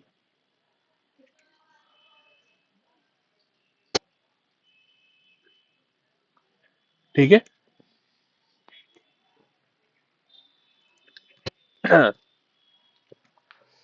देखो, अगर आपको लगा कि मैं बहुत ज्यादा जल्दी जल्दी पढ़ा रहा हूं तो आप मुझे बोलोगे।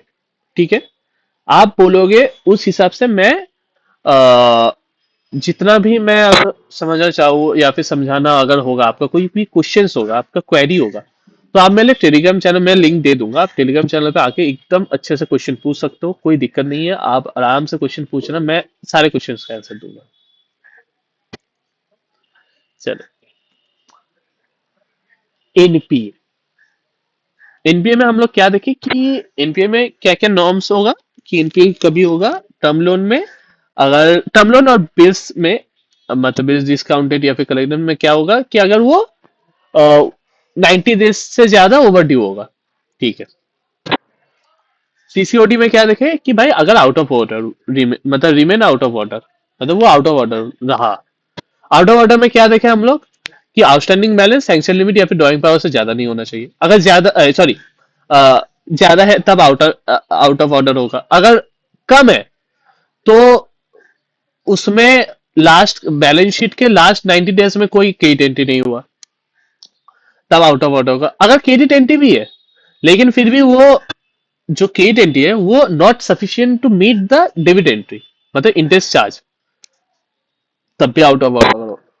सही है, माना।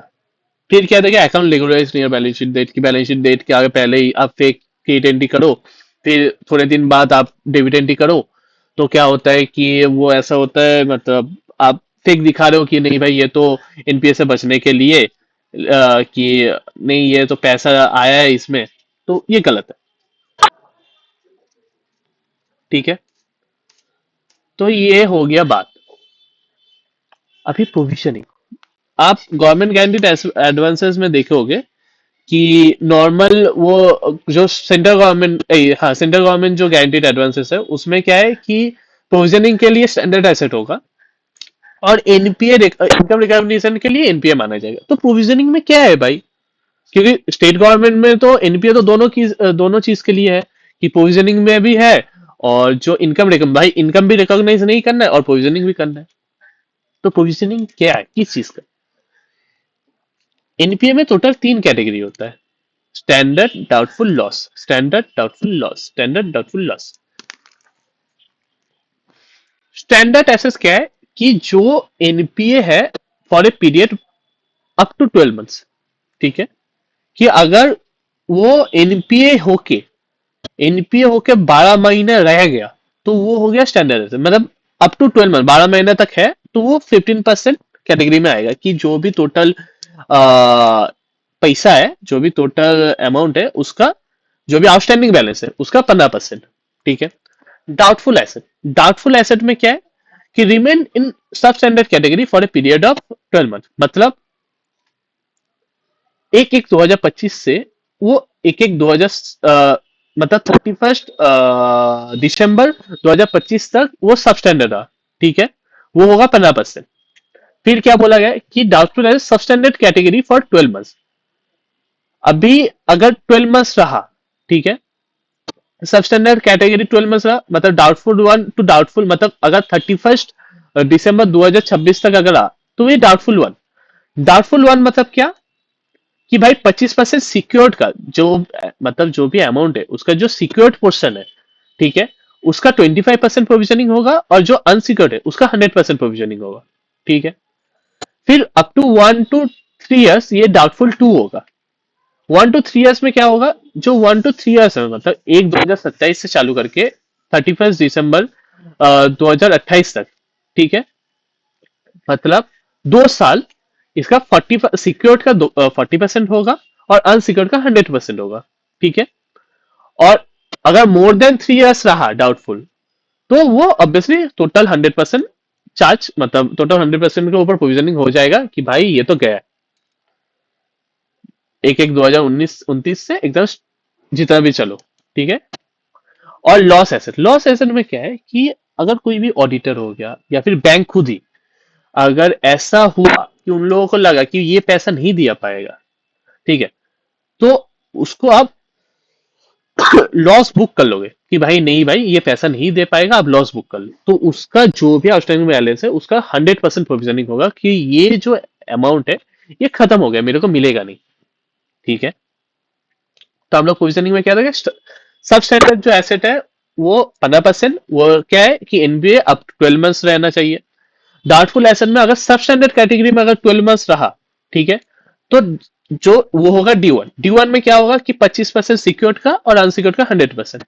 फिर जो 1 to 3 इयर्स है उसमें क्या होगा, जो 2 साल के लिए वो होगा 40% सिक्योर्ड का और 100% अनसिक्योर्ड का 100%। और मोर देन द 3 इयर्स है वो होगा 100%। और लॉस एट है टोटल 100%, मुझे वो चार्ज होगा कि टोटल 100%, जितना भी खर्चा है उसका टोटल 100% होगा, ठीक है, पोजिशनिंग होगा जितना भी outstanding balance.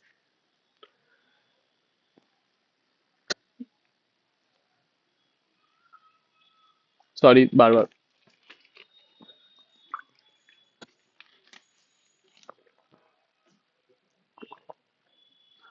Accounts where there is a erosion in the value of security या फिर फ्रॉड कमिटेड बाय borrowers, ठीक है।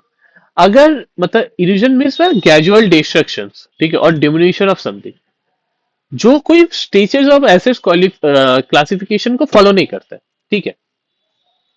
इसमें क्या बोला है, अगर realise value of the security is less than 50% of the value assets by the bank या फिर एक्सेप्टेड बाय आरबीआई, मतलब आरबीआई का तो हर टाइम इंस्पेक्शन होते रहता है थोड़े थोड़े मंथ के अंतर अंतर, तो उसमें कोई भी एसेट का जो वैल्यू है, ठीक है, अगर उससे 50% से भी कम हो गया जो realisable value of the security है, तो आप उसको डायरेक्टली डाउटफुल कैटेगरी में डालोगे और प्रोविजनिंग उस हिसाब से करोगे, और इसको आप सिग्निफिकेंट डिक्लेयर करोगे भाई ये सिग्निफिकेंट है। और अगर realisable value of the security जो आरबीआई या फिर बैंक एसेस किया है, वो अगर जो आउटस्टैंडिंग अमाउंट है, ठीक है, जो बॉर्डर अकाउंट का आउटस्टैंडिंग अमाउंट है उससे अगर आउटस्टैंडिंग अमाउंट से भी अगर 10% कम हो गया, मतलब आउटस्टैंडिंग अमाउंट है उसका जो 10% है उससे भी अगर कम होगा, तो आप उसको लॉस एसेट डिक्लेयर कर लोगे और प्रोविजनिंग उस हिसाब से करोगे। अगर रियलाइजेबल वैल्यू है वो 50% कम है, जो भी value assess by the bank या फिर आरबीआई है at the time of inspection, उससे अगर 50% कम हुआ, तब क्या होगा, तब तो खत्म है, तब तो आप डाउटफुल कैटेगरी में दोगे उसको सिग्निफिकेंट मार के।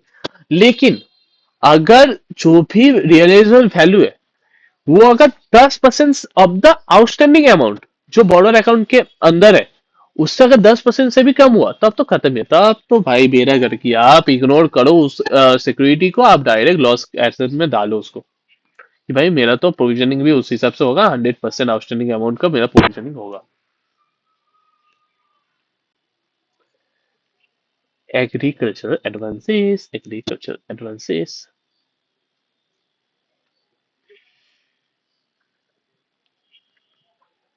जो भी एडवांसेस सेकंड टर्म डिपॉजिट हो गया, नेशनल सेविंग सर्टिफिकेट हो गया, केवीपीज हो गया, आईबीपी, ये सारे क्या है ना, ये बहुत ज्यादा सिक्योर्ड है। तो बोला क्या गया है कि ये सारे एडवांसेस को आप एनपीए ट्रीट नहीं करना, मतलब ऐसा कोई नीड नहीं है कि आपको इन पे ट्रीट करना होगा। ठीक है। Agriculture advance affected by nature, अगर नेचुरल कैलेमिटी हुआ तभी क्या। RBI Master Circulation provides detailed guideline for classification and income recognition when loans are affected by calamities. Bank can independently grant relief measures such as converting short-term production loans to term loans and reducing rescheduling repayment or giving fresh short-term loans. NPL classification will be based on RBI's prudential norms and follow the revised repayment terms. ठीक है, मतलब वही नाम से होगा, लेकिन अगर bank चाहे तो उसको अलग रिशेड्यूल कर सकता है। ठीक है। हाँ। Advances staff, interest bearing staff advances given as banker are included in the bank's advances portfolio. For housing or similar staff loans, where interest is payable after principal recovery, interest is overdue from the first quarter. Such loans become NPS only when there is a default in paying principal installments or interest on due date. Staff advances given by the bank as an employee are shown on the others in the schedule of the, ये ठीक है, मतलब ये उतना भी ज्यादा important नहीं है। एग्रीकल्चर एडवांसेस क्या है, दो तरीके के क्रॉप्स होते हैं, long duration crop, short duration. Long duration crop क्या है, जिसका क्रॉप सीजन मतलब पूरा बीज बोने से पूरा हार्वेस्टिंग तक पूरा तक, वो क्या है कि वो एक साल का है। ठीक है। Crop with crop season longer than 1 year, मतलब एक साल से ज्यादा हुआ तो लॉन्ग ड्यूरेशन क्रॉप, और अगर वो लॉन्ग ड्यूरेशन क्रॉप नहीं है तो वो शॉर्ट ड्यूरेशन क्रॉप है। ठीक है। एनपीए क्या होगा कि अगर जो भी इंस्टॉलमेंट ऑफ प्रिंसिपल या फिर इंटरेस्ट है, वो अगर लॉन्ग ड्यूरेशन क्रॉप के लिए एक क्रॉप सीजन मतलब एक साल से ज्यादा अगर तुम पे नहीं किए तभी, और अगर शॉर्ट ड्यूरेशन क्रॉप के लिए अगर दो क्रॉप सीजन से ज्यादा तुम पे नहीं किए तभी तभी होगा। ठीक है।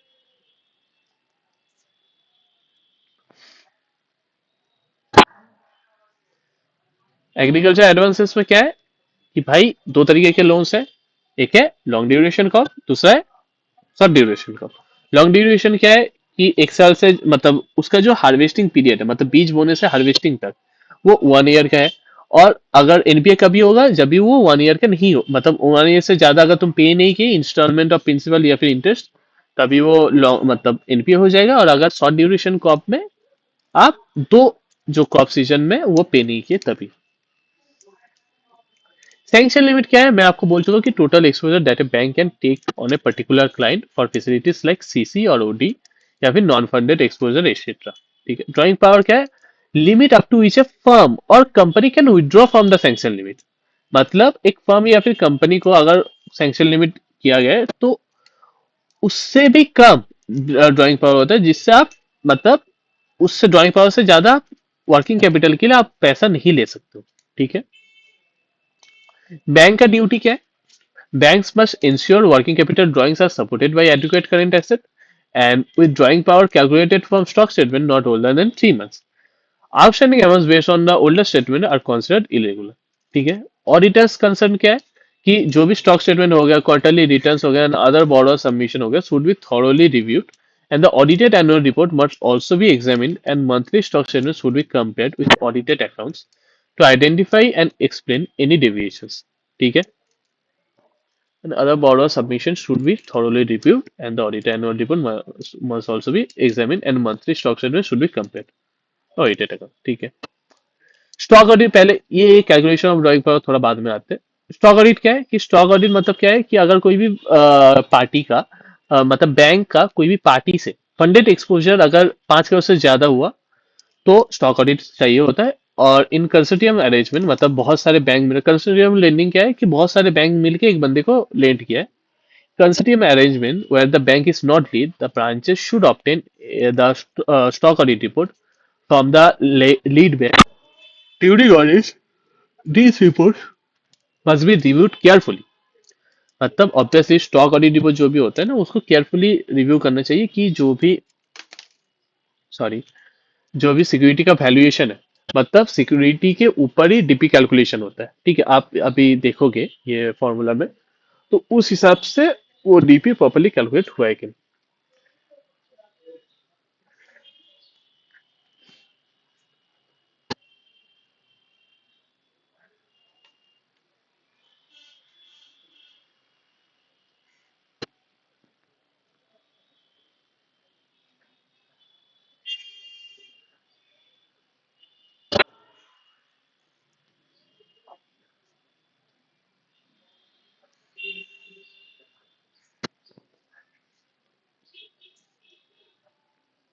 ठीक है, कंप्यूटेशन ऑफ ड्राइंग पावर।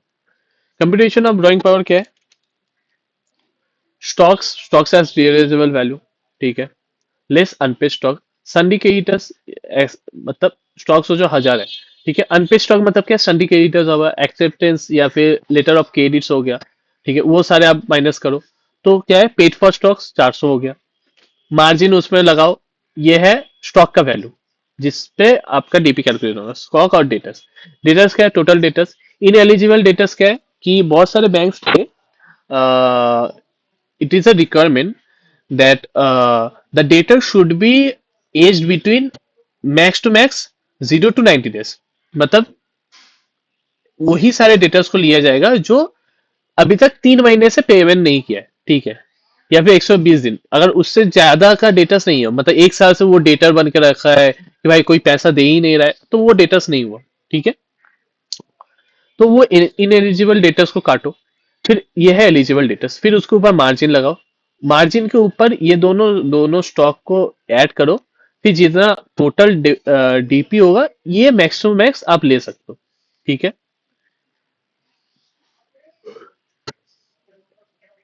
जो कॉन्सर्टियम सीसी अकाउंट है ना, मतलब बहुत सारे बैंक मिलके जो पैसा दिया है, जो सीसी अकाउंट में, उसमें क्या होगा, जो लीड बैंक होगा, ठीक है, जिसमें जिसका वो जो कंसोर्टियम है जिसका शेयर सबसे ज्यादा होगा, वो नॉर्मली डीपी कैलकुलेट करता है और वो मेंबर्स बैंक के साथ शेयर कर देते हैं।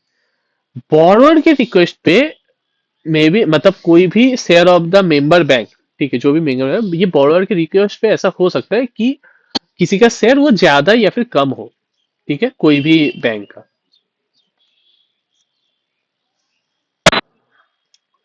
अभी आएगा ऑडिट ऑफ एडवांसेस।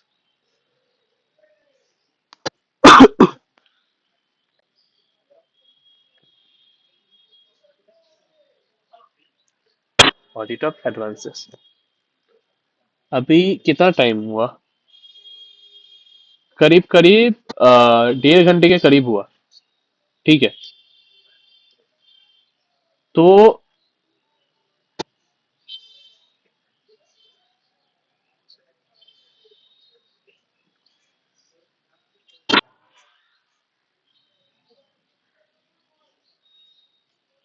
ठीक है, देखो अभी क्या है, 1.5 घंटा हुआ, 1.5 घंटे में हम लोग क्या क्या किए, एक है बैंक, कितने तरीके के बैंक होते हैं, बैंक का पिक्युलिटीज क्या है, आरबीआई का रिस्पॉन्सिबिलिटीज क्या है, फंक्शंस क्या है, फिर एंगेजमेंट रिस्क क्या है, प्लानिंग स्टेज में वो होता है, सॉरी, एंगेजमेंट डिस्कशन क्या है, फिर उसका एडवांटेजेस क्या है, फिर हम लोग और क्या क्या पढ़े, बहुत सारी चीजें पढ़े, फिर जो भी एडवांसेस कितने तरीके के होते हैं, फिर कंडक्टिंग द ऑडिट पढ़े, बहुत सारी चीज पढ़े, ठीक है, प्लानिंग मेमोरेंडम पढ़े, ये सारे पढ़े, ठीक है। टेक आउट फाइनेंस नहीं पढ़े क्यों? टेक आउट फाइनेंस किधर है? टेक आउट फाइनेंस शायद इधर है, हाँ, ठीक है, ये इस बार के क्वेश्चंस पे आया था, तो बहुत ज्यादा चांस है कि अगले बार नहीं आए, ठीक है, हाँ। मैं एक सीरीज निकाला था, ठीक है, bank audit like never before, उसमें जो लास्ट वीडियो था ना, लास्ट वीडियो इसी के ऊपर था, हम लोग सब कुछ पढ़ रहे, बैंक ऑडिट क्या है, कैसे होता है, कितने तरीके के बैंक होते हैं, हेन तेन कितने तरीके के लोन्स होते हैं, फंडेड लोन्स क्या है, एनपीए का नॉर्म्स क्या है, एनपीए की इसको प्रोविजनिंग कैसे होता है, हेन देन सब कुछ, लेकिन हम लोग ये नहीं पढ़े कि भाई अल्टीमेटली ऑडिट करेंगे कैसे, ये तो पढ़ना जरूरी है ना, तो अभी हम लोग यही पढ़ना स्टार्ट करेंगे, ऑडिट ऑफ एडवांसेस। ऑडिट, जो ऑडिटर है, ठीक है, वो उसको मेनली क्या देखना है कि जो भी amount included in the balance sheet वो सच में आउटस्टैंडिंग है at the date of balance sheet. Advances क्या है कि जो भी amount due to the bank है, ठीक है, मतलब बैंक को जो भी पैसा लेने हैं वो एडवांसेस है, जो भी एडवांसेस है वो appropriately supported by loans and other documents है, मतलब जो भी अदर डॉक्यूमेंट्स है वो अप्रोप्रिएटली सपोर्टेड है। ठीक है, जो भी एडवांसेस है ना वो अप्रोप्रिएटली सपोर्टेड बाय लोन्स और अदर डॉक्यूमेंट्स है। कोई भी अनरिकॉर्डेड एडवांसेस नहीं है, ऐसा कोई भी पैसा नहीं दिया गया है जो अनरिकॉर्डेड रह गया है। एप्रोप्रिएट प्रोविजन बनाया गया है कि एप्रोप्रिएट प्रोविजनिंग हुआ है। Advances are valued on an appropriate basis, properly applied, and their recoverability is considered। ठीक है, कि जो भी एडवांसेस है वो अप्रोप्रिएट बेसिस पे वैल्यू किया गया है, और उसका जो पैसा लेना है, कि ऐसा नहीं कि भाई पैसा देके छोड़ दियो, भाई पैसा लेना भी तो है ना, तो वो प्रॉपरली रिकवर हो रहा है कि नहीं। Advances are disclose, classified and described as per accounting policies, practices and statutory या फिर रेगुलेटरी रिक्वायरमेंट। मतलब जो भी क्लासिफिकेशन है वो प्रॉपरली आप क्लासिफाई किए गए हो। ठीक है, ये सारे हैं मेनली ऑडिटर को देखना होता है। अभी ऑडिटर कैसे एविडेंस लाएगा एडवांसेस को लेके? ऑडिटर को एविडेंस मिलेगा कैसे एडवांसेस को लेके? मतलब जो पैसा आप दिए हो उसका एविडेंस कैसे मिलेगा ऑडिटर? दो तरीके के हैं। एक है इंटरनल कंट्रोल को स्टडी करके, ठीक है, और अदर प्रोसीजर्स परफॉर्म करके। क्या क्या तरीके हैं? दो तरीके। इंटरनल कंट्रोल को स्टडी करके और अदर प्रोसीजर परफॉर्म कर। इंटरनल कंट्रोल मतलब क्या? जो भी लोन आप लोग दिए हो वो प्रॉपर अथॉरिटी वाला पर्सन ने दिया है कि नहीं? जो भी आप लोन दिए हो वो प्रॉपर अथॉरिटी वाला पर्सन दिया है कि नहीं? फिर क्या है? जो भी आप लोन दिए हो उसका प्रॉपर डॉक्यूमेंटेशन हुआ है कि नहीं? ठीक है। फिर जो भी आप लोन दिए हो वो जो जो बॉर्डर को आप दिए हो उसका क्रेडिट वर्दिनेस आप देखे हो कि नहीं, कि भाई जो बॉर्डर ऐसा तो नहीं है कि बंदा पे ही नहीं कर पाएगा, आप उसको 10 लाख, 15 लाख, 20 लाख, 25 लाख, 50 लाख का लोन दिया है। वो भी तो एक बैंक का ही काम है ना देखने का। फिर क्या है कि सफिशियंट मार्जिन, वो सफिशियंट मार्जिन है क्या नहीं, जो भी सिक्योरिटी दिया गया है उसके ऊपर सफिशियंट मार्जिन है क्या नहीं। जो भी सिक्योरिटी जिसको रजिस्टर करना है, जैसे हाउसिंग लोन में हाउस अगर कोई भी प्रॉपर्टी का मतलब दिया गया है उसको भाई उसको रजिस्टर किया गया है कि नहीं प्रॉपर्ली। ठीक है।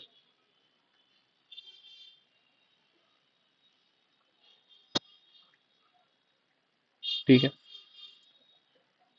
जो भी एक डीपी रजिस्टर मतलब मंथ वाइज या फिर क्वार्टरली आप उसको अपडेट कर रहे हो कि नहीं। ठीक है, जो भी मतलब जो भी सिक्योरिटीज आ रहा है उसके ऊपर जो डीपी कैलकुलेट हो रहा है वो सारे आप चेक कर रहे हो कि नहीं, कि जो भी आप लोन दे रहे हो वो विद इन डीपी है कि नहीं।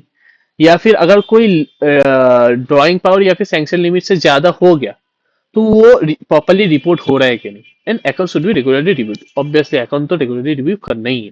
ठीक है, एक बार पढ़ लेते हैं हम लोग। Advances issued, the auditor should examine efficiency of internal control over advances including, कैसे? Advances issued after satisfying itself to the credit worthiness of the borrower and obtaining sanctions from the appropriate authority। ठीक है, जो भी necessary documents हैं वो सारे आप collect किए हो कि नहीं before the advances are made, ensure compliance with terms of sanction and end use of funds। ठीक है, sufficient margin against securities must be maintained and checked regularly। ठीक है, securities requiring registration should be registered in the bank name or backed by valid title documents। ठीक है, DP register must be updated monthly for hypothecated securities and verified by an official। Accounts should be within DP and sanction limit। Accounts जो भी accounts है वो within drawing power और sanction limit के अंदर होना चाहिए। Accounts which exceed drawing power and sanction limit वो or otherwise irregular must be reported to controlling authority regularly and accounts should be regularly reviewed। ठीक है, तो क्या क्या है? एक है कि आप सैंक्शन के एक एक स्टेप बाय स्टेप चलते हैं कि सैंक्शन में क्या ले बॉर्डर आता है तो बॉर्डर का पहले क्रेडिट वर्दिनेस देखो, फिर जो भी सैंक्शन करो वो प्रॉपर अथॉरिटी से होना चाहिए। सैंक्शन के पहले जो भी रिक्वायर्ड डॉक्यूमेंट्स वो सारे मिलना चाहिए। सैंक्शन का वो हो गया, फिर जो भी आप सैंक्शन किए हो जो भी पर्पस के लिए वो एंड यूजर फंड्स वो प्रॉपर देखना चाहिए। फिर जो भी अगर कोई भी सिक्योरिटीज को रजिस्टर करना है तो वो सिक्योरिटीज रजिस्टर हुआ है कि नहीं प्रॉपर जगह पे। थोड़ा बैकग्राउंड नॉइस आ रहा है।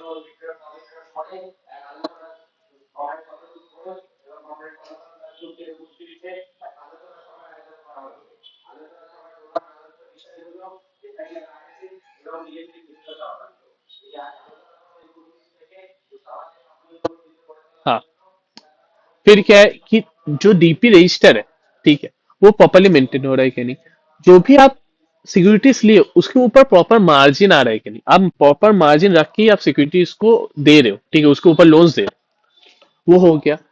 फिर क्या था, डीपी कैलकुलेशन प्रॉपर होना चाहिए, कोई भी लोन ऐसा नहीं होना चाहिए कि डीपी या फिर सैंक्शन लिमिट से ऊपर हो जाए, और अगर ऊपर हो गया तो उसको प्रॉपर कंट्रोलिंग अथॉरिटी को रिपोर्ट करना है, ठीक है, और रेगुलरली रिव्यू करना है अकाउंट्स को। अदर प्रोसीजर क्या है कि जो भी अमाउंट है उसका वैलिडिटी आप चेक करो, एग्जामिन लोन डॉक्यूमेंट्स को एग्जामिन करो, reviewing the operation of accounts कि प्रॉपरली ऑपरेट हो रहा है कि नहीं, checking compliance with RBI norms, appropriate classification and provisioning की प्रॉपर प्रोविजनिंग हुआ है कि नहीं। ये थोड़ा सा ऐसा तेरा क्यों ना, ठीक है भाई, कर सकते हैं। हाँ, and carrying out analytical procedure में क्या है कि जो भी लार्ज एडवांसेस है ना, उसको आप एग्जामिन करो, और जो भी छोटा मोटा एडवांस है उसको आप सैंपल बेसिस पे चेक कर सकते हो, ठीक है, और problem occurs need to be examine in detailed, ठीक है।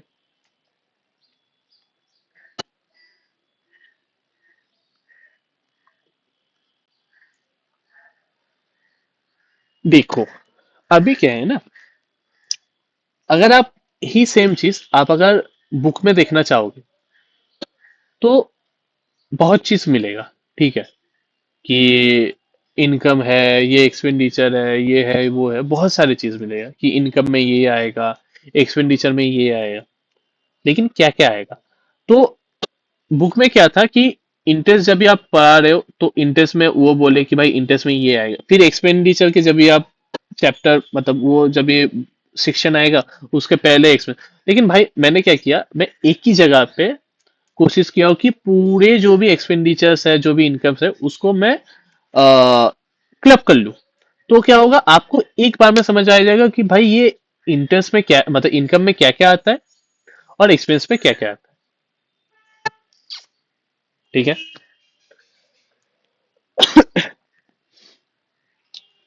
इनकम में क्या क्या आएगा,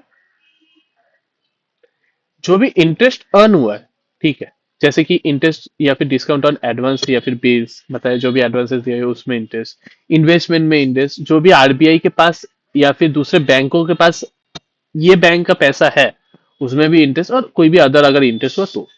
अदर इनकम में क्या है कि commission on bill for collection हो गया, रेमिटेंस मतलब जो भी आप पैसा भेज रहे हो उसमें भी कमीशन होता है, लेटर ऑफ क्रेडिट गारंटी या फिर लेटर ऑफ कंफर्ट जो भी आप गारंटी देते हो, तो ऑब्वियस बैंक तो ऐसे मुंह उठा के तो गारंटी देगा नहीं, कुछ ना कुछ तो लेगा भाई, कमीशन लिया।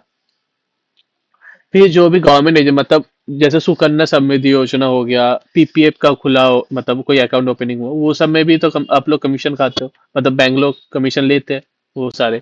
मोबाइल बैंकिंग, लोन प्रोसेसिंग, फिर क्रेडिट या फिर डेबिट कार्ड, फिर कोई भी रेफरल, इंश्योरेंस का जो अगर कोई रेफरल हुआ बैंक किया तो उसमें भी आप फीस लेते हो, चार्जेस या फिर ब्रोकरेज किसी इसमें देते हो, सिक्योरिटीज या फिर सर्विसेज व ट्रांजेक्शन में अगर कोई भी सर्विसेज दिए हो, या फिर सिक्योरिटीज का मतलब अगर म्यूचुअल फंड का कोई भी किया हो या कुछ भी, रेंटिंग और लॉकर सर्विसेज, भाई लॉकर सर्विसेज में भी आप रेंट लेते हो। अदर कोई भी अगर ऐसा फी वेस्ट सर्विस हुआ कि डीमेट वेमेट कुछ भी, profit on sale of investment भी पैसा आता है, रिवैल्यूएशन ऑफ इन्वेस्टमेंट या फिर फिक्स एसेट्स का भी पैसा आता है, सब्सिडाइज या फिर जॉइंट वेंचर्स का भी पैसा आता है, और मिसलेनियस इनकम भी होता है, जैसे कोई भी लाइक बहुत सारे कागज होते हैं ना बैंक के, अगर कोई वो बेच दिया तो स्क्रैप का कोई भी पैसा है तो वो भी एक मिसलेनियस इनकम हो गया। एक्सपेंडिचर, एक्सपेंडिचर में क्या है कि इंटरेस्ट एक्सपेंडिचर है, operating expenditure, mainly interest expenditure है, लेकिन ऑपरेटिंग एक्सपेंडिचर बहुत तरीके के एक्सपेंडिचर है, और प्रोविजनिंग है, ठीक है। इंटरेस्ट एक्सपेंडिचर मतलब क्या, जो डिपॉजिट है उसमें आप इंटरेस्ट, जैसे आप लोन पे इंटरेस्ट लेते हो तो डिपॉजिट में भी इंटरेस्ट देना पड़ता है। आरबीआई या फिर इंटर्न बैंक जो आप अगर किसी से पैसा लिए हो, आरबीआई से पैसा लिए हो या फिर कोई भी दूसरे बैंक से पैसा लिए हो, तो उसके ऊपर इंटरेस्ट देना पड़ेगा या फिर अदर्स। ऑपरेटिंग एक्सपेंस में क्या है भाई, एम्प्लॉयज को रेंट लाइट जो भी है, प्रिंटिंग विंटिंग जो भी है, ये सारे बहुत सारे हैं। और प्रोविजनिंग में तो प्रोविजनिंग फॉर एनपीए हो गया, टैक्स का प्रोविजनिंग हो गया, अगर कोई इन्वेस्टमेंट का वैल्यू गिरा है तो उसका प्रोविजनिंग हो गया, और कंटीजेंसीज। ठीक है, ये कुछ पन्ने का सारे, ये है ऑडिट ऑफ इनकम।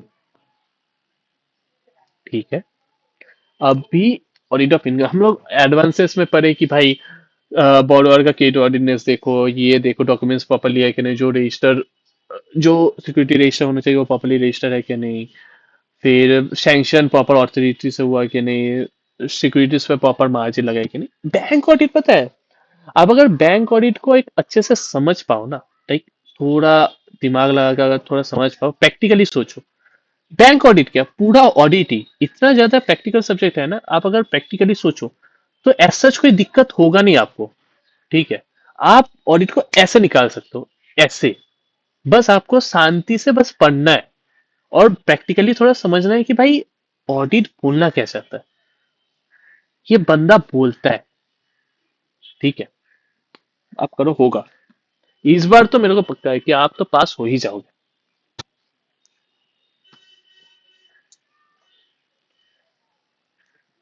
चलो, ऑडिट ऑफ इनकम।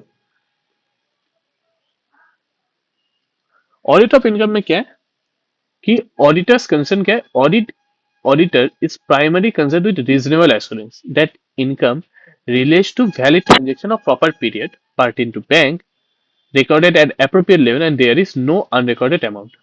ठीक है, आरबीआई डायरेक्शन क्या है कि कोई भी अमाउंट अगर 1% ऑफ टोटल इनकम से ज्यादा हुआ, या फिर 1%, देखो नॉर्मली क्या होता है बैंक पे, सारे जो भी बैलेंस शीट बनाया जाता है ना, सारे ट्रांजेक्शन को एक्रुअल बेसिस पे ही लिया जाता है। ठीक है, लेकिन आरबीआई बोला है कि अगर कोई भी मतलब इनकम हुआ जो 1% ऑफ टोटल इनकम से ज्यादा है, या फिर 1% of net profit before tax से ज्यादा है, ठीक है, तभी क्या होगा, मतलब वो एक्रुअल बेसिस पे होगा। लेकिन नॉर्मली सारे चीजें एक्रुअल बेसिस पे होता है। ठीक है, नॉन मेटेरियल इनकम मतलब जो ये नॉर्म्स पे नहीं आया, वो नॉन मेटेरियल होगा, वो रिसीट बेसिस पे आप ले सकते हो, लेकिन कोई लेता नहीं है। Auditor need not qualify their report. ठीक है, रेवेन्यू सर्टेनिटी। रेवेन्यू सर्टेनिटी में bank recognise income on accrual basis provided collection is reasonably certain in modern banking, interest of advances वो ऑटोमेटिकली सीबीएस एक सिस्टम होता है उससे कटता रहता है। ठीक है, revenue uncertain bank should not recognise income on NPA until is actually realised. मतलब एनपीए अगर हो गया तो आप उसमें पैसा तभी रियलाइज करोगे जब भी वो सच में पैसा आया होगा। ऐसा नहीं है कि बस आप वो कोई बॉर्डर बोला कि हाँ हम दे देंगे तो आप उसको क्रिएट कर दी, ऐसा नहीं होगा। अगर आपको हाथ में पैसा आया है एक्चुअली, तभी आप उसको क्रिएट करोगे। मतलब बैंक के पास अगर रियल में पैसा आया एनपी अकाउंट का, तभी बैंक क्रिएट कर सकता है उसमें इनकम। ठीक है, on first classification as NPA, any unrealized interest already created, including government guaranteed advance, must be reversed or provided for। Provided for मतलब प्रोविजनिंग बना। ठीक है, एनपीए होने के बाद अगर ऐसा कोई भी इंटरेस्ट हुआ जो चार्ज तो हो गया लेकिन अभी तक पे हुआ नहीं उस पे, ठीक है, तो उसको रिवर्स करो या तो उसके लिए प्रोविजनिंग बना दो। ठीक है, एडवांसेस अगेंस्ट सिक्योरिटीज, ये तो ऑलरेडी मतलब ये देते रहता है, can be recognise on due date provided advocate margin available. ठीक है, बिल्स परचेस, बिल परचेस के if bills outstanding at the close of the year, the discount receive should be properly apportion between the 2 years। ठीक है, मतलब ऐसा कोई भी अगर बिल्स हुआ जो आउटस्टैंडिंग हुआ, मतलब इस ईयर के एंड पे आउटस्टैंडिंग हुआ, तो उसका जो भी इंटरेस्ट है वो 2 साल में डिवाइड कर लोगे प्रॉपरली। ठीक है, मतलब ऐसा नहीं कि सिर्फ 50-50, टाइमिंग के बेसिस पे। Unexpected discount relating beyond the year end is recorded as other liabilities.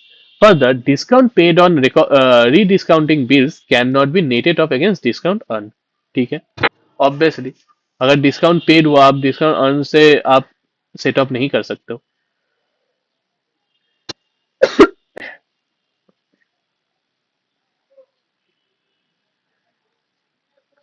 ठीक है, इन बिल्स कलेक्शन में ensure that the customer account is created only after actual collection from the drawing. मतलब जो भी कस्टमर अकाउंट है ना वो क्रिएट हुआ only after actual collection from the drawing. ठीक है, ड्रॉइंग से अगर एक्चुअली कलेक्ट हुआ तभी आप क्रिएट करोगे। Aligning with the bank's obligation, the branch earns commission only once the bill is collected. ठीक है। अब वैसे रीनेगोशिएशन मतलब क्या कि अगर कोई भी फीस या फिर कमीशन हुआ जो मतलब पहले बोला गया था मैं आपको 100 रुपए चार्ज करूंगा, फिर रीनेगोशिएशन होके आप 90 रुपए चार्ज करो, तो उस हिसाब से आपका क्रेडिट पीरियड, जैसे अगर सोच लो कि आप हाउसिंग लोन लिए हो, वो 20 साल का है।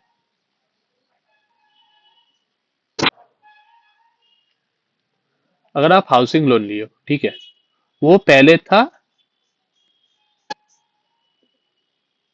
20 ईयर का, लेकिन अभी क्या हुआ है, अभी आप अभी आ गए 19 ईयर में, 19th ईयर में। आप बोले हो कि ये वाले जो हाउसिंग लोन था इसका आप टेन्योर बढ़ा के क्या कर दो,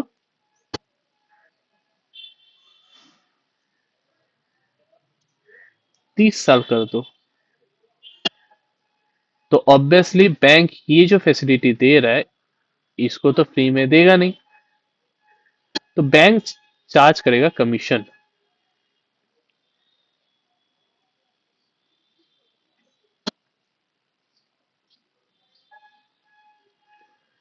सोचो 100 रुपए, तो बैंक क्या करेगा, तो ये 1 साल बचा 20 साल का और एक 10 साल, नहीं नहीं 110 रुपए चार्ज करेगा बैंक। बैंक बोलेगा मेरे को चाहिए राउंड फिगर, तो 110 रुपया चार्ज किया, तो वो 10 साल में डिवाइड हो जाएगा, 11 साल में, तभी कितना हुआ, 11 रुपए करके हर साल बैंक चार्ज करता रहेगा कमीशन। समझू कि नहीं समझू? बुझे छो बेटा। ठीक है। Reversal of income, reversal of income में क्या बोला है, जो भी एनपीएस है, ठीक है, उसके लिए क्या है कि जो भी एनपीएस का जो भी उसके ऊपर जो भी इंटरेस्ट चार्ज किया है, जो अनरियलाइज्ड है, मतलब क्रेडिट होकर रखा है लेकिन उसको अभी तक पे किया नहीं गया है, ठीक है, तो इंटरेस्ट वो रिवर्स हो जाएगा या फिर प्रोवाइडेड फॉर मतलब प्रोविजन बना लो उसका। और फीस और कमीशन को वो पहले तो स्टॉप करो कि भाई फीस और कमीशन और नहीं लेना है, और जो भी अभी तक अनकलेक्टेड फीस रहा, ठीक है, आप एक्रू कर चुके हो लेकिन अभी तक पैसा मिला नहीं है, उसको आप रिवर्स कर दो।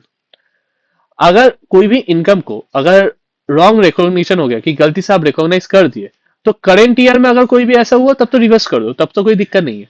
लेकिन अगर प्रीवियस ईयर का कोई भी ऐसा इनकम रहा जो आप प्रीवियस ईयर में रिकॉग्नाइज कर दिए थे लेकिन इस ईयर पता चला कि भाई ये तो हम गलती कर दिया, तो उसके लिए आप प्रोविजन बना लो।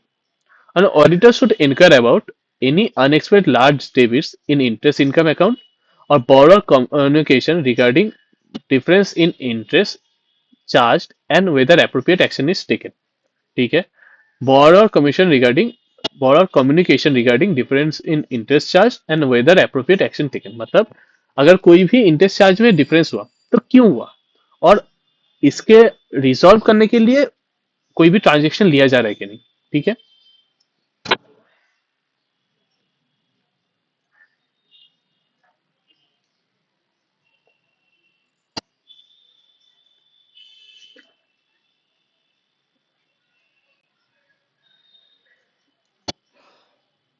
टेक आउट फाइनेंस, हम लोग अभी तक इनकम का पढ़े, रिवर्सल ऑफ इनकम पढ़े, रॉन्ग रिकॉग्निशन क्या होगा, तो रॉन्ग रिकॉग्निशन होगा तभी क्या करोगे, ये सब पढ़े। ठीक है, और क्या करना, take out finance, it is a long term financing. ठीक है, ये क्या है, एक long term financing that lender promises to provide at a particular date और upon meeting a certain criteria for completion of project. ये क्या है कि एक लोन को रिप्लेस करने के लिए दूसरा लोन लिया जाता है। ठीक है, और क्या है, मेनली क्या है कि जो प्रॉपर्टी डेवलपमेंट है उसी में मेनली यूज किया जाता है. It is a long-term financing that lender promises to provide at a particular date or upon meeting certain criteria for completion of project. ठीक है. टेक आउट फाइनेंस मतलब क्या है, सोचो कि आप ये लोन लिए हो, तो सोचो आप एक्सिस बैंक से लोन लिए हो 10% के इंटरेस्ट के हिसाब से, लेकिन आपको अभी पता चला एच डी एफ सी मेरे को 9% इंटरेस्ट में देते. भाई 1%, अगर 1 करोड़ का लोन हुआ तो बहुत ज्यादा है. ठीक है. तो क्या होता है कि आप एच डी एफ सी से लोन लेके आप एक्सिस बैंक को पे कर दे रहे हो. तो अभी एच डी एफ सी का लोन चल रहा है, लेकिन 1% का फायदा भी हो गया आपको. इसी अभी क्या है कि ये एनपीए कभी बनेगा इफ इट बिकम इन, रुको पहले ऑब्जेक्टिव बोलो. ऑब्जेक्टिव क्या है, to expand sources of finance for infrastructure projects by facilitating participation of new entities to address sectoral या फिर ग्रुप या फिर entity exposures issues and asset liability in mismatch concern of tenders and to boost the ability of longer tenure debt finance for projects. ठीक है. If it become NPA, ठीक है, ये क्या होगा, the bank can't recognise income unless realise from borrower या फिर taking over institution if the arrangement provided so. ठीक है. रियलाइज मतलब आप तब तक इनकम को रिकॉग्नाइज कर नहीं पाओगे जब तक आपको बोरोअर से या फिर जो भी टेकिंग ओवर इंस्टीट्यूशन है उससे आपको पैसा मिला नहीं है. ठीक है. पार्शियल रिकवरी ऑफ एनपीएस, अगर कोई भी एनपीए का पार्शियल रिकवरी हुआ तो, if no agreement for appropriation of recoveries principal and interest due between bank and borrower, अगर कोई भी एग्रीमेंट नहीं हुआ, ठीक है, for appropriation banks are required to adopt a accounting policy जो यूनिफॉर्म और कॉन्स्टेंट मैनर पे चलते रहे. ठीक है. As per S nine, income can be recognise only when certainty of realisation exchange, मतलब आपको एक सर्टेनिटी है कि भाई ये पैसा तो आ ही जाएगा. अर्लियर रिवर्स या फिर de recognise income may then be accounted. अगर आपको सर्टेनिटी है कि ये पैसा तो आ ही जाएगा, तभी आप जो भी पिछले पहले का जो भी रिवर्स किया गया है या फिर जो भी इनकम रिकॉग्नाइज नहीं किया गया है उसको आप अकाउंट कर सकते हो. And interest from NPA partly या फिर fully can be taken to income, but banks, ये बैंक को इंश्योर करना पड़ेगा कि ये जो इनकम है वो दूसरा कोई भी लोन से नहीं किया गया है. Bank must ensure it is not source from fresh या फिर additional loan sanction to the borrower. ठीक है. Memorandum account for NPA. On NPA, unrealized interest is reversed या फिर further charging of interest is stopped. Bank may still record accrued interest in separate memorandum account for controlling या फिर monitoring.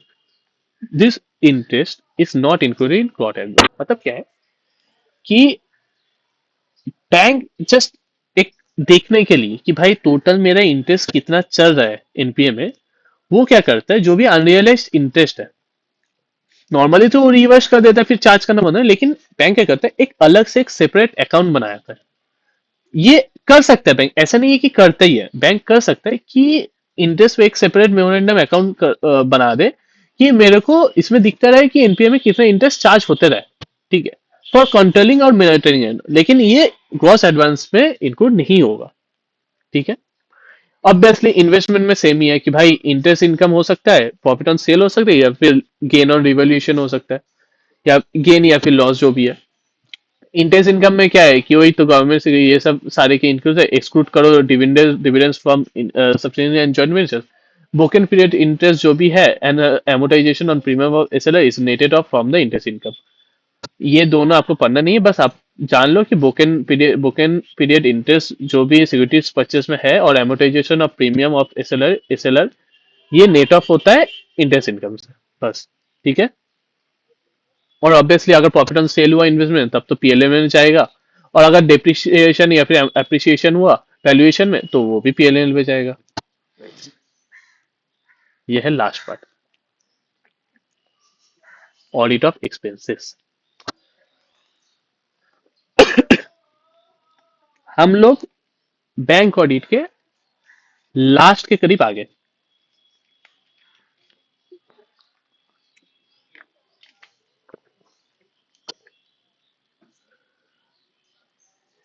आप अगर book खोलो ना, उसमें आप एक चीज देख पाओगे। उसमें क्या चीज देख पाओगे कि जो भी आपका बुक है, ठीक है, उसमें ऑडिट ऑफ एक्सपेंसेस का बहुत ज्यादा चीज दिया गया है, और आप अगर उसको पढ़ने और मेमोराइज करने का कोशिश करोगे ना, तो बहुत आपको डिफिकल्ट आएगा। तो मैंने क्या किया है, मैंने उसको एक प्रॉपर स्ट्रक्चर में लाने का कोशिश किया। आप अगर यही सेम चीज, ये जो एक पेज में है, आप अगर बुक में देखोगे ना, तो आप पागल हो जाओगे। तो ये आप इधर से पढ़ सकते हो। मेरे नोट्स 100% कवर करता है बैंक ऑडिट को, तो आप पढ़ सकते हो, दिक्कत नहीं होगा। ठीक है। और अगर दिक्कत हो तो भाई ग्रुप तो है ही है, आप बोल सकते ही हो कि क्या क्या करना है क्या नहीं। Overall assessment, okay? Auditor primarily concerned with assessing reasonableness of interest by analyzing ratios of interest paid to deposit FA borrowings. In modern banking, interest entries are auto-generated through CVS system. ठीक है, obviously. Analysis of deposit में क्या करोगे कि एक quarterly एक deposit का analyse करोगे कि भाई डिपॉजिट में प्रॉपर इंटरेस्ट जा रहा है कि नहीं, इंटरेस्ट रेट क्या है, उसको प्रीवियस ईयर से कंपेयर करोगे, वेटेड एवरेज इंटरेस्ट रेट निकालोगे, उसको जो एक्चुअल एवरेज इंटरेस्ट रेट उससे कंपेयर करोगे, प्रीवियस ईयर फिगर से कंपेयर करोगे। अगर कोई भी मेटेरियल डिफरेंस हुआ तो उसमें आप इन्वेस्टिगेट करोगे कि भाई मेटेरियली डिफरेंस कैसे हुआ। Cost analysis and ledger checking. Cost analysis obtain general ledger breakup of interest on deposit या फिर बोरोइंग्स, परफॉर्म मंथ या फिर quarter wise cost analysis, document reason for variance. ठीक है, डॉक्यूमेंट करो रीजन फॉर वेरिएंस, कि अगर कोई भी वेरिएंस हो तो उसको डॉक्यूमेंट करो कि भाई क्या हुआ रीजन उसका। ensure interest expense matches with general ledger and understand basis of computation and recompute average balance और sample basis। मतलब एक है जो भी कंप्यूटेशन है उसका बेसिस आप एनालाइज करो और अंडरस्टैंड करो और रिकम्प्यूट करो कि भाई प्रॉपरली हुआ है कि नहीं। ठीक है। फिर क्या है कि अगर कोई भी वेरिएंस हुआ जो भी इंटरेस्ट चार्ज में, तो आपको रीजन फाइंड आउट करो या फिर मतलब डॉक्यूमेंट करो उसको कि भाई ये दिक्कत क्यों हुआ। This check calculation of interest and ensure that interest provided to all deposit up to balance sheet date। इसको हम लोगों को देखने का भी नहीं होता क्योंकि अल्टीमेटली सीबीएस सिस्टम से वो ऑटोमेटिक होते जाता है। Interest rate in accordance with banks internal policies, RBI directives and agreement with deposit holders.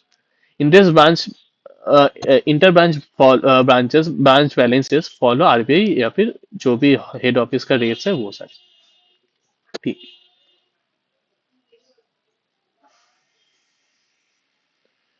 Verification of rate and completeness, ascertain whether there are any changes in interest rates, obtain interest rate cards, and analyze costs accordingly. Ensure interest is accrued on all borrowings and agree with general ledger.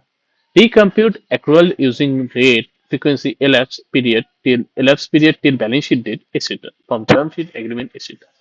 मतलब क्या, पहले तो ये ascertain करो कि जो भी मतलब चेंजेस नहीं है इंटरेस्ट रेट में। ठीक है। फिर क्या है कि इंटरेस्ट रेट काट की, और मतलब कौन से डिपॉजिट में कितना इंटरेस्ट रेट लगता है वो एक ऑप्टेन करो।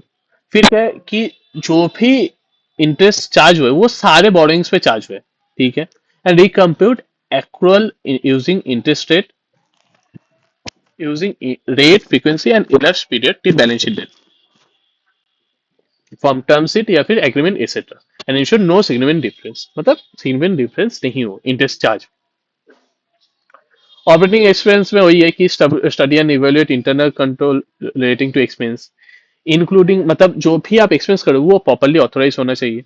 Examine whether they are in divergent, मतलब जो भी मेजर एक्सपेंस हुआ वो अचानक से बढ़ या घट तो नहीं गया। सब्सटेंसिव प्रोसीजर्स को, एनालिटिकल प्रोसीजर को परफॉर्म करो। ठीक है। एक एक्सपेंडिचर को एक रियल रीजनल है, जैसे सोचो प्रिंटिंग एंड स्टेशनरी में 10 रुपए खर्चा होना था, जो टोटल एक्सपेंस है 100 रुपए, तो नॉर्मली 10% है प्रिंटिंग एंड स्टेशनरी में खर्चा होता है। लेकिन इस बार क्या हुआ कि 20 रुपए खर्च हो गया, तो दुगना हो गया। भाई कैसे हुआ।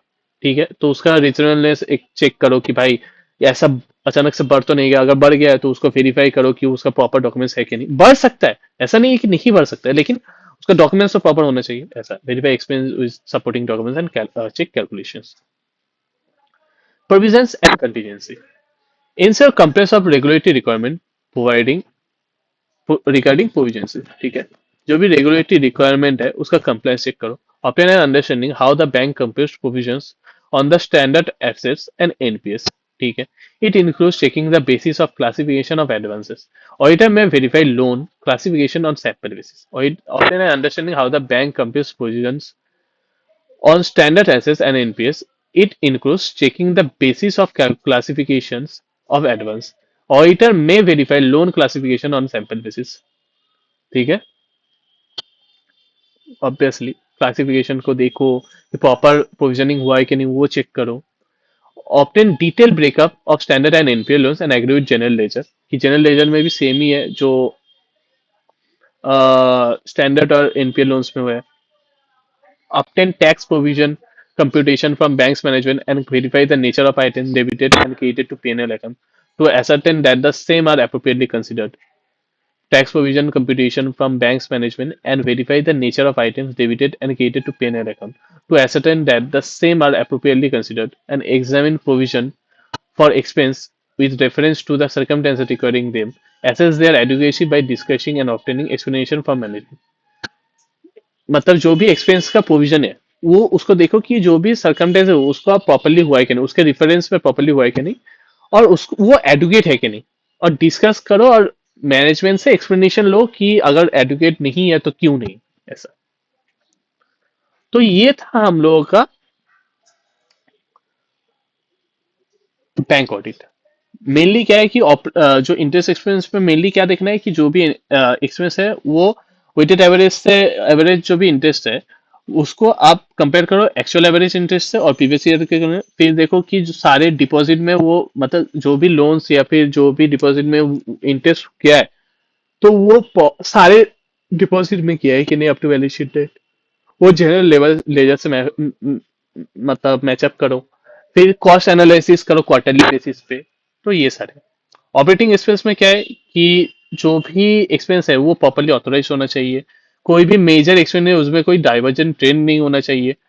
फिर हो गया कि एनालिटिकल प्रोसीजर करो कि भाई अचानक से कोई स्पाइक नहीं आना चाहिए या फिर ऐसा टोटल मतलब टोटल एक्सपेंस को वो टोटल ऑपरेटिंग एक्सपेंस से उसके साथ आप रेशियो करो और पीवीसी से कंपेयर करो और सपोर्टिंग डॉक्यूमेंट्स को वेरीफाई करो। प्रोविजन और कंटीजेंसी मतलब क्या कि भाई proper compliance of regulatory requirement हो रहा है कि नहीं, प्रॉपर प्रोविजनिंग मेंटेन किया गया है कि नहीं। फिर basis of classification of advances को देखो, फिर लोन क्लासिफिकेशन को सैंपल बेसिस पे देखो। फिर जो भी ब्रेकअप है स्टैंडर्ड और एनपीए लोन्स पे उसको आप जनरल लेजर से एग्री करो। फिर टैक्स प्रोविजन कंप्यूटेशन करो और अगर कोई भी एक्सपेंस का प्रोविजन में अगर कोई भी गलती दिखी या फिर कुछ भी हुआ या फिर अचानक से कुछ दिक्कत आया, ठीक है, reference to the circumstances of the, अगर आपको एडुकेसी देखो एसेस देयर एडुकेसी, और अगर एडुकेसी में कुछ आपको लगा कि कुछ डिफिकल्टीज है तो एक्सप्लेनेशन लो मैनेजमेंट से। ठीक है, तो ये हो गया हम लोगों का बैंक ऑडिट खत्म। आपको अगर डिटेल में पढ़ना है तो आप मेरे ये 4 वीडियो का सीरीज था वो आप पढ़ सकते हो, 40-50 मिनट का होगा। और इसमें मैं ये वीडियो में टोटल बैंक ऑडिट समझने का कोशिश किया हूँ। और अगर आपको कोई भी दिक्कत हुआ, कोई भी ऐसा लगा कि नहीं भाई मेरे को समझ में नहीं आ रहा है, तो आप फील फ्री टू कांटेक्ट मेरे टेलीग्राम चैनल पे आप जा सकते हो। ठीक है, बाय।